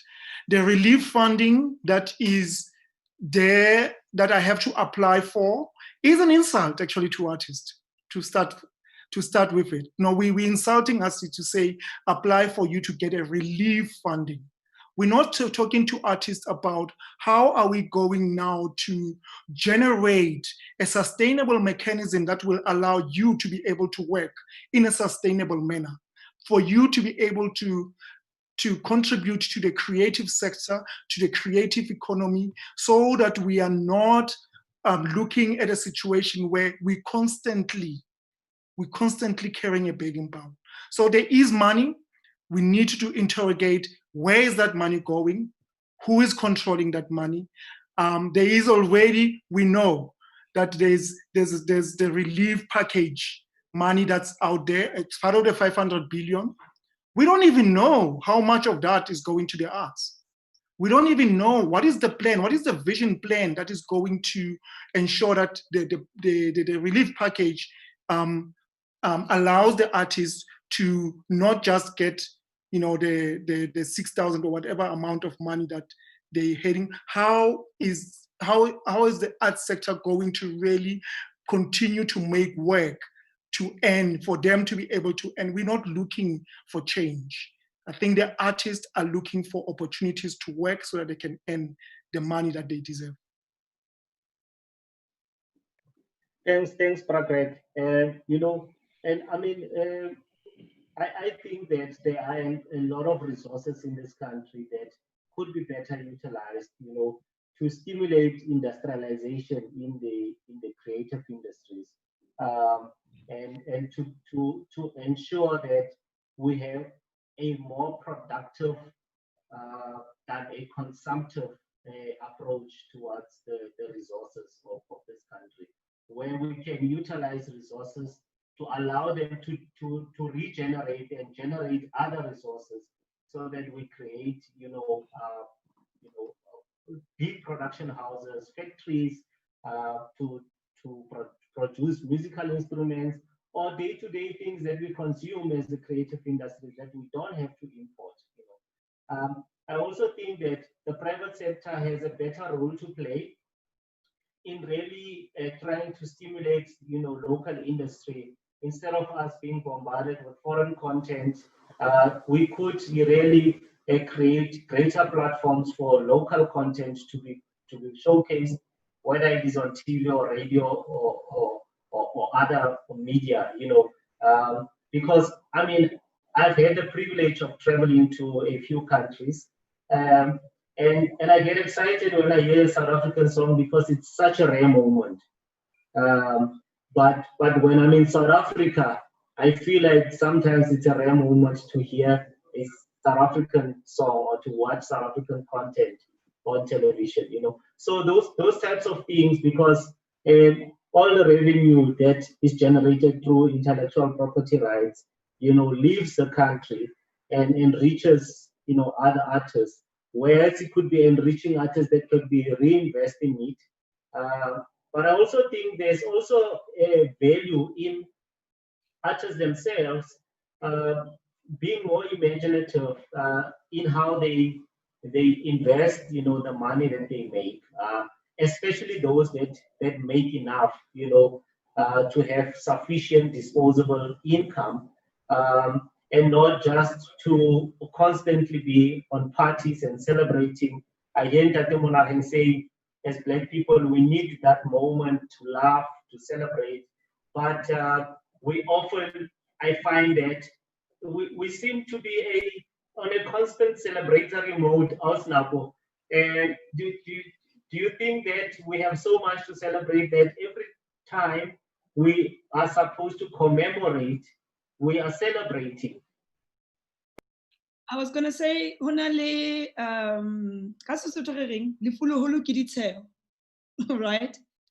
We laugh even when we're in pain. And there's also that line, go theater, that we say that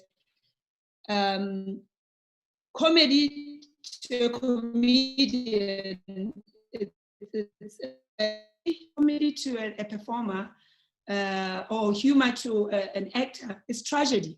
That's why when an actor performs, they don't laugh, right? They don't laugh at what they are saying. They are saying it, and then it's the audience that laugh. So I share the sentiment, Santate Motabi, by saying it doesn't matter how, and it's a personal choice for me as well as a playwright. When I write a play, no matter how gory, no matter how dark it is. So for instance, I write a lot about women issues, gender-based violence, rape, the politics of being a Black woman in my community, in the world. But as a writer, I make a conscious decision that I mustn't forget that before I was raped, before I was beaten up, before I was assaulted, I played, laughed. I'm a layered person who has beauty and laughter in her, right? And I think it's very important for me to continue. So even when I go to war, the reason why as Africans we sing when we are happy, we sing when we are sad, is because there's something about our singing, the role of music that touches and speaks to the soul, even when you are about to face your last day on earth. So it's the same thing with humor for me. It's the same thing with laughter. So most of my plays, I do consciously write comedy and humor in it intentionally, so that even the audience who's sitting can be able to receive all layers that make me a woman, that make me a human being. But why I raised my hand was because I was saying there's a reason. I'm happy that now, but this industry also is called show business. And someone once said to me that we are already a show. And as creative people, we need to focus on the longer word, which is the business side. And it's something that makes us as artists very uncomfortable to talk about.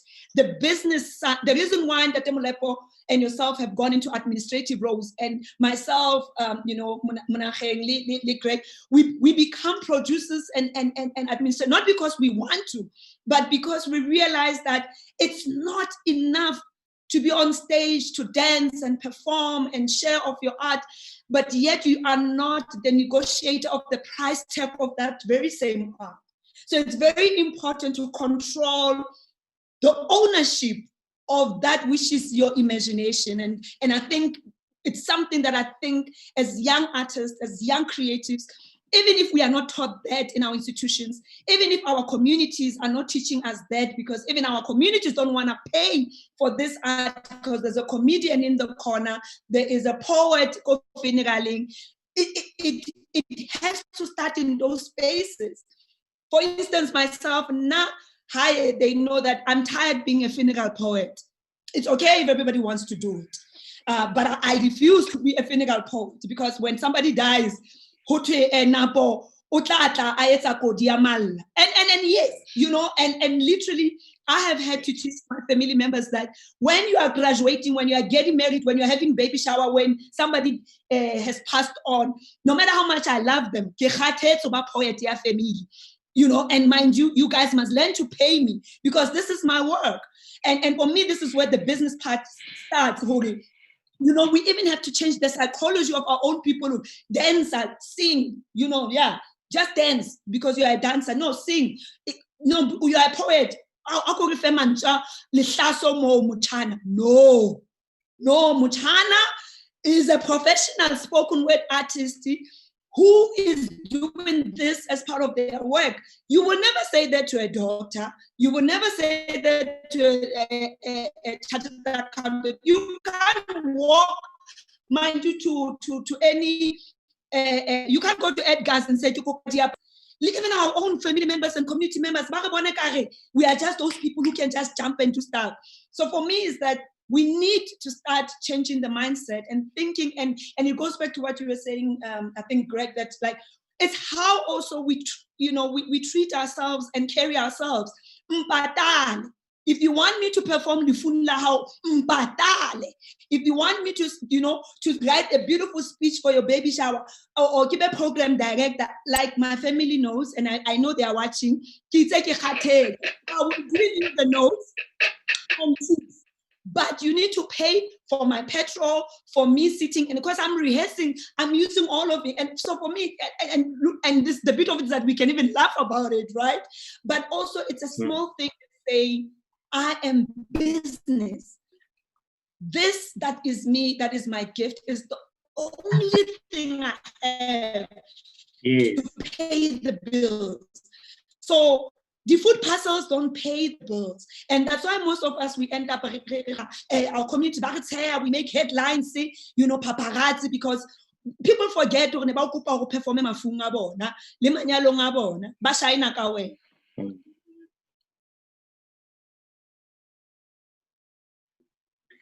No, thanks, Ausnapo. I feel the pressure. So,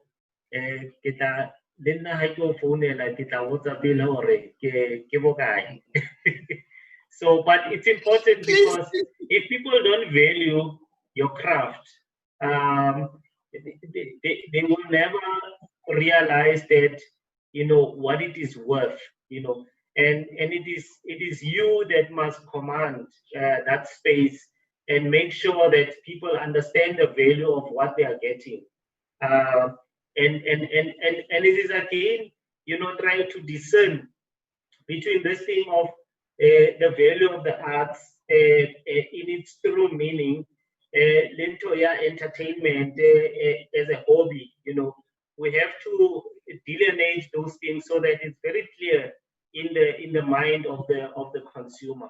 But are we also doing enough? I know, Brampo, you are doing a lot in socializing, upcoming generations to appreciate the value of the arts. Are we really teaching, the younger generation about the meaning of the arts? so that in the direction that it takes as they grow up, they become consumers, but they become, more discerning consumers, understanding the value of investing in the arts.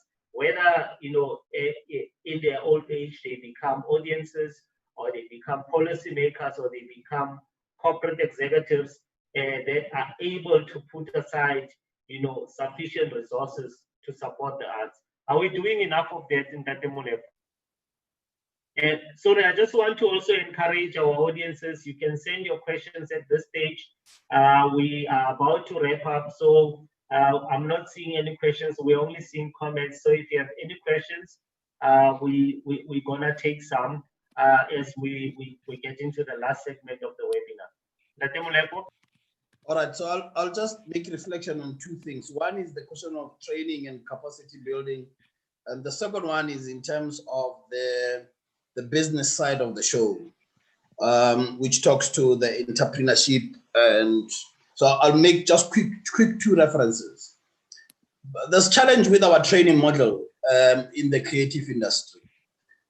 People have been trained for too long. Okay, so that's one part. There have been a lot of continuous workshops that do not go anywhere else. So everybody in the creative industry can do a workshop tomorrow and all of that. So we need to start changing that model. We need to engage with CAT-SITA. We need to engage with all these regulatory bodies that are involved in training, so that we start making sure that the training offered in the creative industry is of high quality, and it's got an outcome based to say, we are going to train these people for this kind of a period, and this is the expected outcome out of the training we are going to provide for them.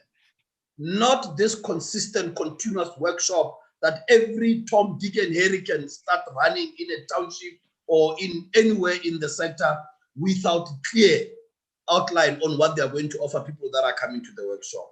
So even our funding agencies have been funding a lot of training, but the biggest challenge is that perpetuation of development or the perpetuation of training has always been amongst majority the black ones, which we need to find a way on how we change that as a way.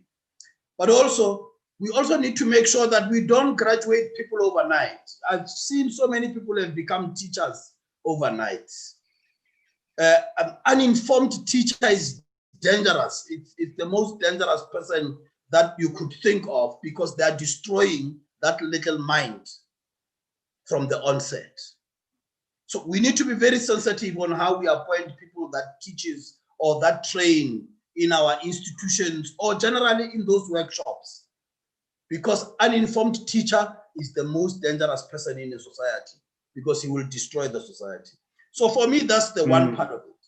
The reason why we have decided to do training in policy and governance is that in the arts industry, there are two things we are looking at the moment.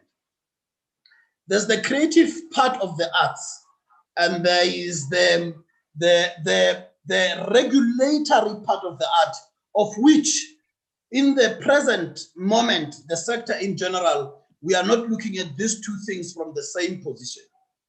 The regulatory part of the arts industry in South Africa is way behind. The creative part of it is the one we are able to see.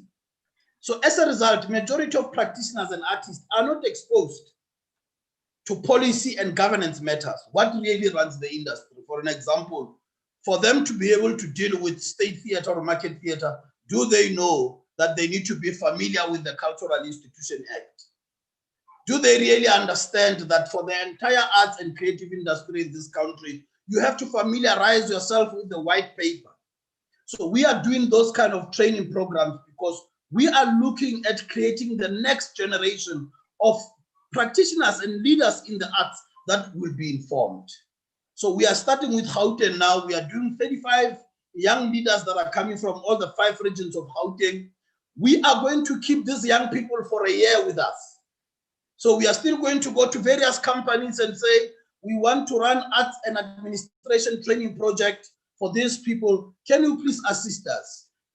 Arts entrepreneurship, all areas that we feel will be important for them. Mike van Graan will be facilitating the policy and governance workshop with them for a year.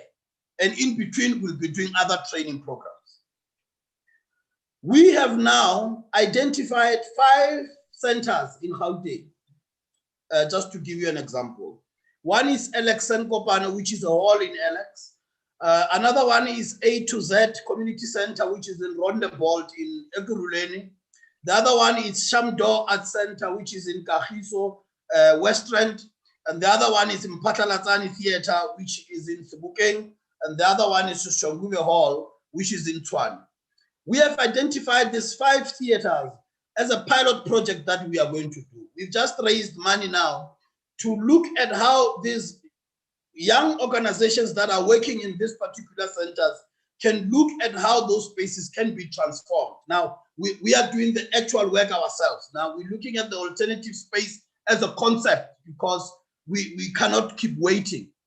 So to look at those spaces on how they can be transformed into performance spaces. We have little money that we have now, which we are going to invest in those companies to work on those spaces. We're thinking when I'm doing work in LX, people should know that it's going to go to 5 regions already. So that work can be able to create work for the next 6 months. The second part that I wanted to look at is the question of the arts entrepreneurship. Are we ready to start to talk about industrialization of the creative industry in the 21st century? Are we ready to start that kind of a discussion? What we have observed over a period of time is that everybody else is comfortable with the freeness of the creative industry. People are not supporting the regulation of the sector because there are reasons why they are unable to do that. Because once you regulate an industry, once you formalize it, once you really create an industry, it means things are now formalized. But is the creative industry ready for that? That becomes the key question that we could look at when we start to look at industrialization of the creative industry in the 21st century. But it cannot be done haphazard. You cannot regulate half things, half that, half that. If the industry has to be regulated, there will be entry and exit points. You will have to possess certain things to be able to do certain things. For example, I'm saying we need to start dealing with the training part of it. We cannot allow people to train if themselves are not trained, as an example. Yes. Thank you, sir. Okay. Rampo, I will give you a last bite again in your closing remarks. There are just 2 comments that I think I'll read so that we incorporate them in our closing remarks as we respond to them.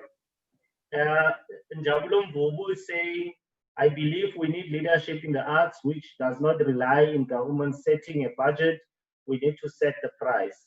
And then Oscar Semenya says, as cited by Ndate Molepo, this is very serious. If not addressed, the artist's voice will be lost. Some years back, it was easy to identify artists in terms of content and spaces they managed. Brad Greg, are we clearer in the meaning and direction of the arts? And in reflecting on, the reliance on government budgets, can you also maybe touch on, is the private sector investing sufficiently in the creative industry in South Africa, as you give us your closing remarks? Thank you. I think, the first question in terms of, do we even need, I think that's I'm re-asking the question, in a way that, do we even need to be going into a place where we're questioning, the value of our existence? I think that has been proven over the years, that there is value in the arts, and we need to, the investment in the arts must actually reflect that value, well, which we're not seeing at this present moment. And I think in a way in which that we need to look at us as not just the people who are a creative force, but we are a business. I think what kept me and maybe the other artists alive is the fact that one has been consistent in terms of selling the product, and putting a price tag onto it. And I think it's quite necessary for us to be able to say, this is the value that as an individual I'm putting forward, but also what is the value of the entire art sector in our country. And because once we can establish that as a value point, we are also going to be able to attract also the private sector in terms of knowing that there is value in their investment. I always say when I speak to funders, give it this much so that I can triple the value of it. So it becomes, they see it as an investment and just for them to giving me money that is going to be utilized for 1, 2, and 3, and then I come back at the end of the day to ask for the same kind of a thing, which is what we're seeing with the people who are doing the workshops. You know, they put up the funding for the workshop, and then they exhaust that, they come back, they put up the funding again for another workshop series. So it's about how do we then take whatever that is an investment and triple that investment in order to, and I love what Mpo is doing in terms of ensuring that the 5 spaces that he has identified are utilized then as spaces that are going to look at the creative, how now do we change the creative economy for those who will be working in those spaces. So there's a rotation that sustains the sector, rotation that allows those artists to earn an income as they move around the country. And it's something that we should have done for a very long time. I have seen no reason why state-funded theaters are not doing that for the last 26 years. They all have budgets in their mandate in order for them to produce work. But why are those works not traveling to other continents or to other countries, to other cities, so that they can sustain the arts in itself? So in closing, I would like to say, we need to think differently and to go beyond also the euphoria of the Rainbow Nation. I think we've been stuck in that. When people, particularly when they talk about dance, it's like, we are a dancing nation. Anyway, everybody can dance in Africa, in South Africa. So I think we need to really state it very clear that even in our dance, it really lies between possibilities and contradictions. And it's our dance that is between the life and death. It is the dance that is between rich and poor. It is the dance that's between hell and earth, so that we can be taken seriously, that when we have been sent to Jerusalem, people understand that a lot more has been done before, and that not everything else is invalid because now we have the euphoria of Jerusalem. Thank you. Thank you. Dr. Monageng, earlier on, you spoke about the resurgence about, Upumhlaba, Kupukutya.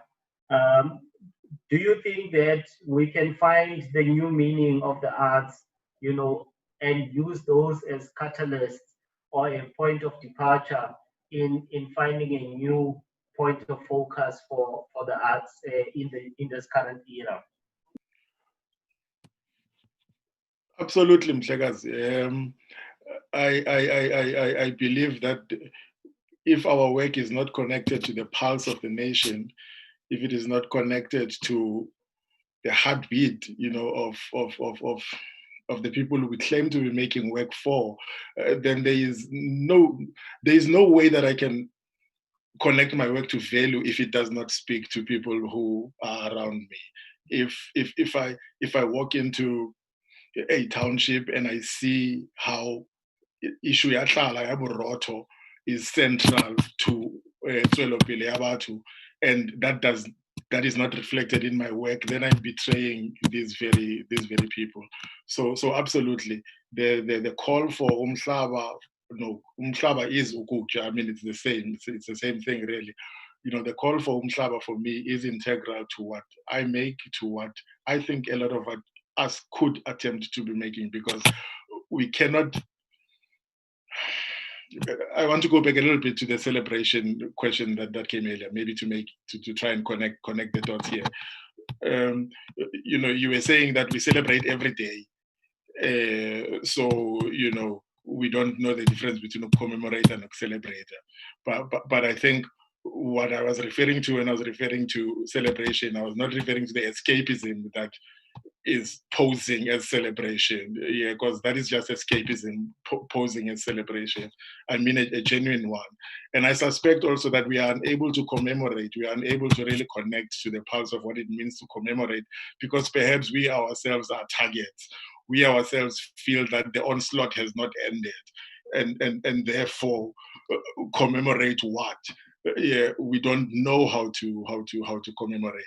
So anyway, my point is that it is essential to connect what we make to the pulse of the people.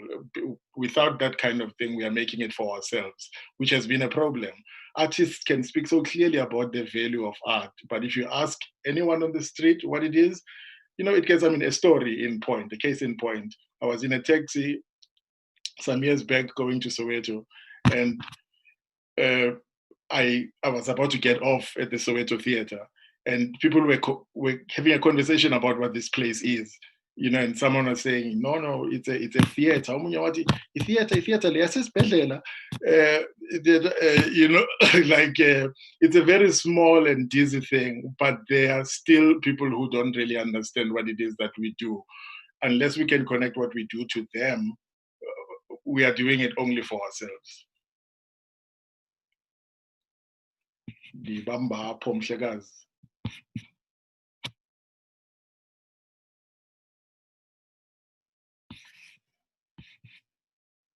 Ke lebogile. Re lebogile go menagane kgosi ya me.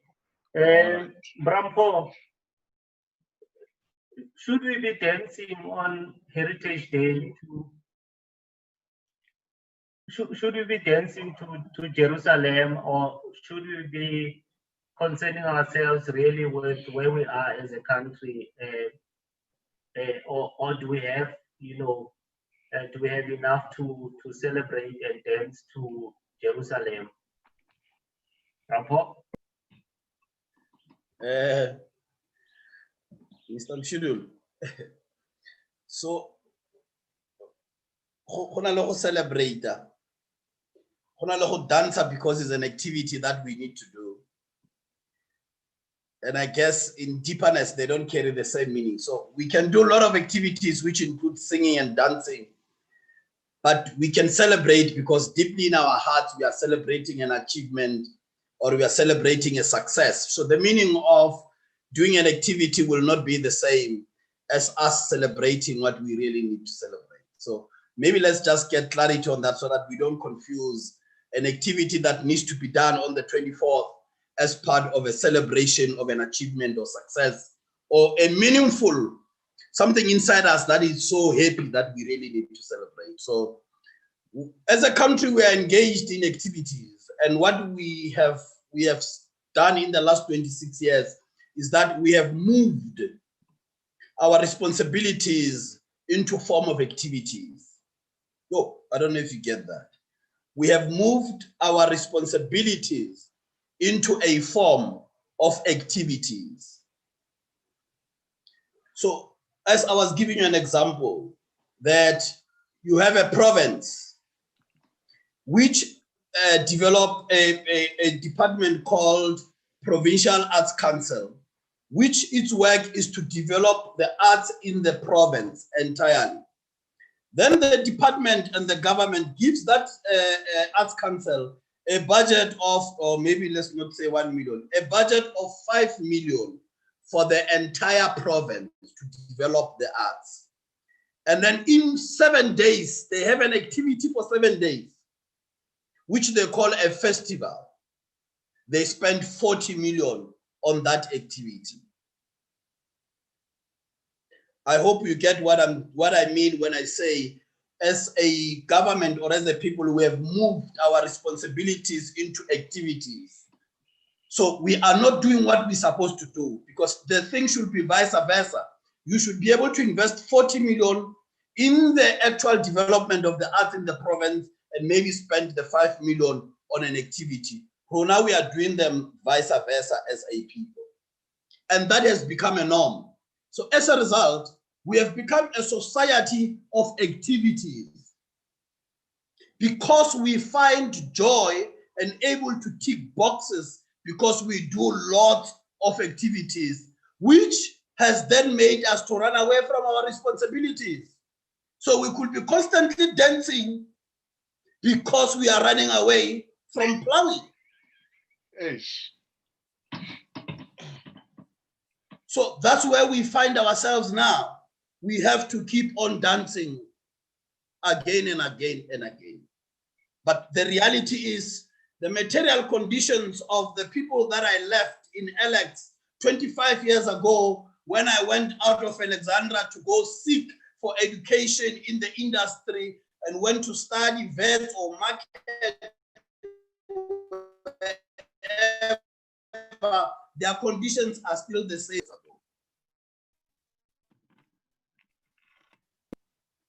Yeah, it does hit home. Yeah, the sector we are in now, it's an untransformed sector. We were sold fake news when we came into the industry. That no, in the arts is black and white working together and all of that, which was the biggest lie, because all it meant was every black person had their own white person. It didn't mean the sector was transformed. But they were able to do companies together and they've achieved what they could achieve as black and white. But the nature of the industry is untransformed as we look at it. Who runs what, who owns what, who have more power, who have more access to the income that is being generated in terms of the value chain of the industry itself. And if we are not looking at that 26 years later, we are in a serious challenges. The second part is the unequal distribution of funds and resources. Majority of the previously disadvantaged who were not schooled or went to training, they still, it's worse for them. They need to fill the form online. They need money to have data, which is the worst and problematic. So we are continuing perpetuating amongst the majority of previously disadvantage to remain the same. Very rare that they could get company funding for 9 years or whatever. They will be able to get those 50,000 for this year, another 2 years they don't get, and all of that. Those companies that they established after 5 years, they are dead. So we are in constant establishing of companies also as a sector, which is the same as in building theaters or alternative spaces. I mean, there have been mushrooming of all of them. Where are they today? You know, we couldn't support Olive Tree, we let it die. We couldn't support the Station Theatre, we let it die. We couldn't support Princess Mhlongo there, we let it die. So there's also constant process of building or establishing amongst us. But the fact remains, the infrastructural inequality in this country remains the same. Even those that are attempting to build infrastructure, they don't get the support. As a result, their institutions die or close. I think we need to be very sensitive in the presentation of the fictitious rainbow art in this country. We need to be, it needs to stop now, and let's start presenting the reality of what art reflects in us. The present creative industry, I'm not sure if it really reflects what the people are going through, if it really empowers the society. So for me, we need to go back to the drawing board. We need to accept our own challenges and our failures in the last 26 years, and we need to be grateful for COVID for making us realize that we are non-entities. We are not recognized by anyone. The government have made efforts for those who were able to get relief that could meet the standards and everything else. But at the end of the day, I think COVID has helped us to realize that we need to keep fighting for who we are and our stake in the industry, generally in the socio-economic development of our own country, but also in terms of our contribution to the GDP of this country. So this is just the beginning. So we're very grateful to COVID. Thank you. And on that note, I think we come to the end of what was a very interesting and inspiring session. But Yes. you never give me a chance. Are you going to give me a chance? Because you Yes, know I am. I'm going to chip No, I'm in going to give you a chance. You called everyone except the woman in No, here. I'm coming to you. I'm coming to you. Oh, one part I came, John. So I just wanted to do a quick advert before we get more. I was about to devour all of you. So as many of you know, this is a part of the Ata Life program, and we still have other exciting programs as part of Ata Life. On the 27th of September, we are going to have the Beatmakers Market, which also going to be streaming live.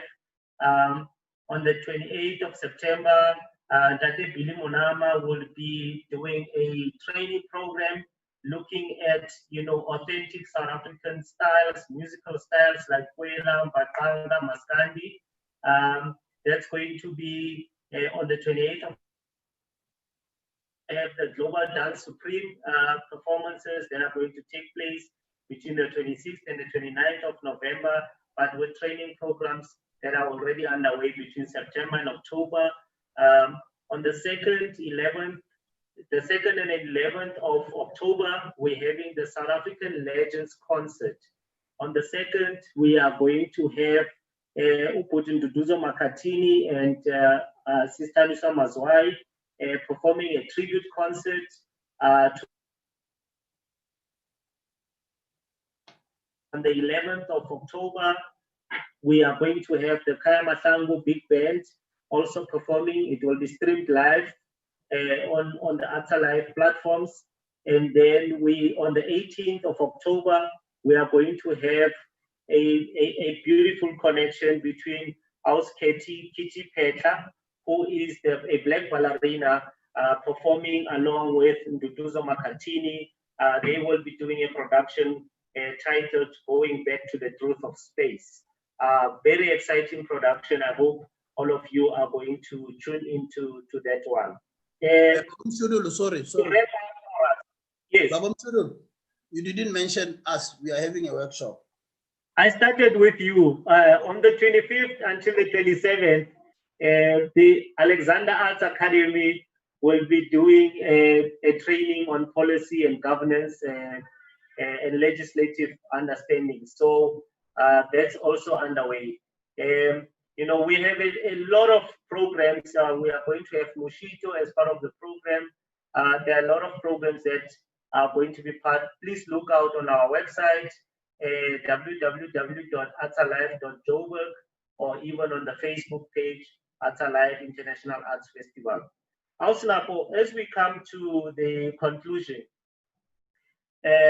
your voice has always been a refreshing one, and I think today, more than all the other speakers, you left us with, things that we could really reflect on when you spoke about the nightmares of our silence,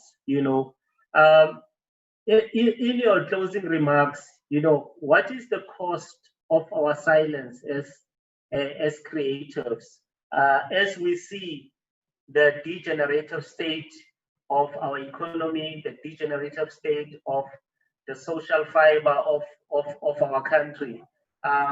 What is the price of that silence, and how do we reignite the voices of change? Ausnapo? About that aunt, that aunt who waits for everyone to say something, and then she thinks that she has been forgotten, and then Otara something around the corner, and she comes back, she's like, Mamelam. So, but I wanted to, just to in closing, I think my colleagues have spoken extensively about a lot of stuff that is amazing. But I wanted to just remind us, and it goes back to the nightmare hori. Mohali haboki we have. That's what we normally say. If you are a prophet, if you are a seer, if you are or in your village, sometimes the applause doesn't come from the people who made you. And I think going forward, what I want to emphasize is for us as a creative industry, as individual artists and creative minds with our imagination, which is the power that could make us to grow out of these nightmares, is to always remember that mohali habo kiwi habo. And in closing, really, Ndate Mshudulo, I want to say that two things. Number one is there's an amazing project that I'm part of on the 26th, which is this coming Saturday, the digital theater called The Art of Facing Fear, that I would really like to give some of your viewers an opportunity to experience it through Arts Alive, so they can get hold of you or get hold of me and inbox me if you wanna watch the play. It's happening at 9 o'clock on Saturday. But most of this play ends Africa, Europe, South America, in Brazil, and the US, California. And it consists of 60 performing artists from dance, spoken word, music, dance, actors. So I am giving people who would really like to, to tap into it and to have an experience of theater within their own comfort zone to come and watch it. So if they can inbox Arts Alive, if they can inbox you, they can definitely reach out to me and they will get access to be able to watch the show. But my closing words, and I want to read these words, is that I don't know any artist or a creative who is not multitasking. The layers that get one to accomplish that project, lock down that partner, hold accountable that client, identify that collaborator, is a full-time job. It is the business side of what makes an artist. So as we go along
you.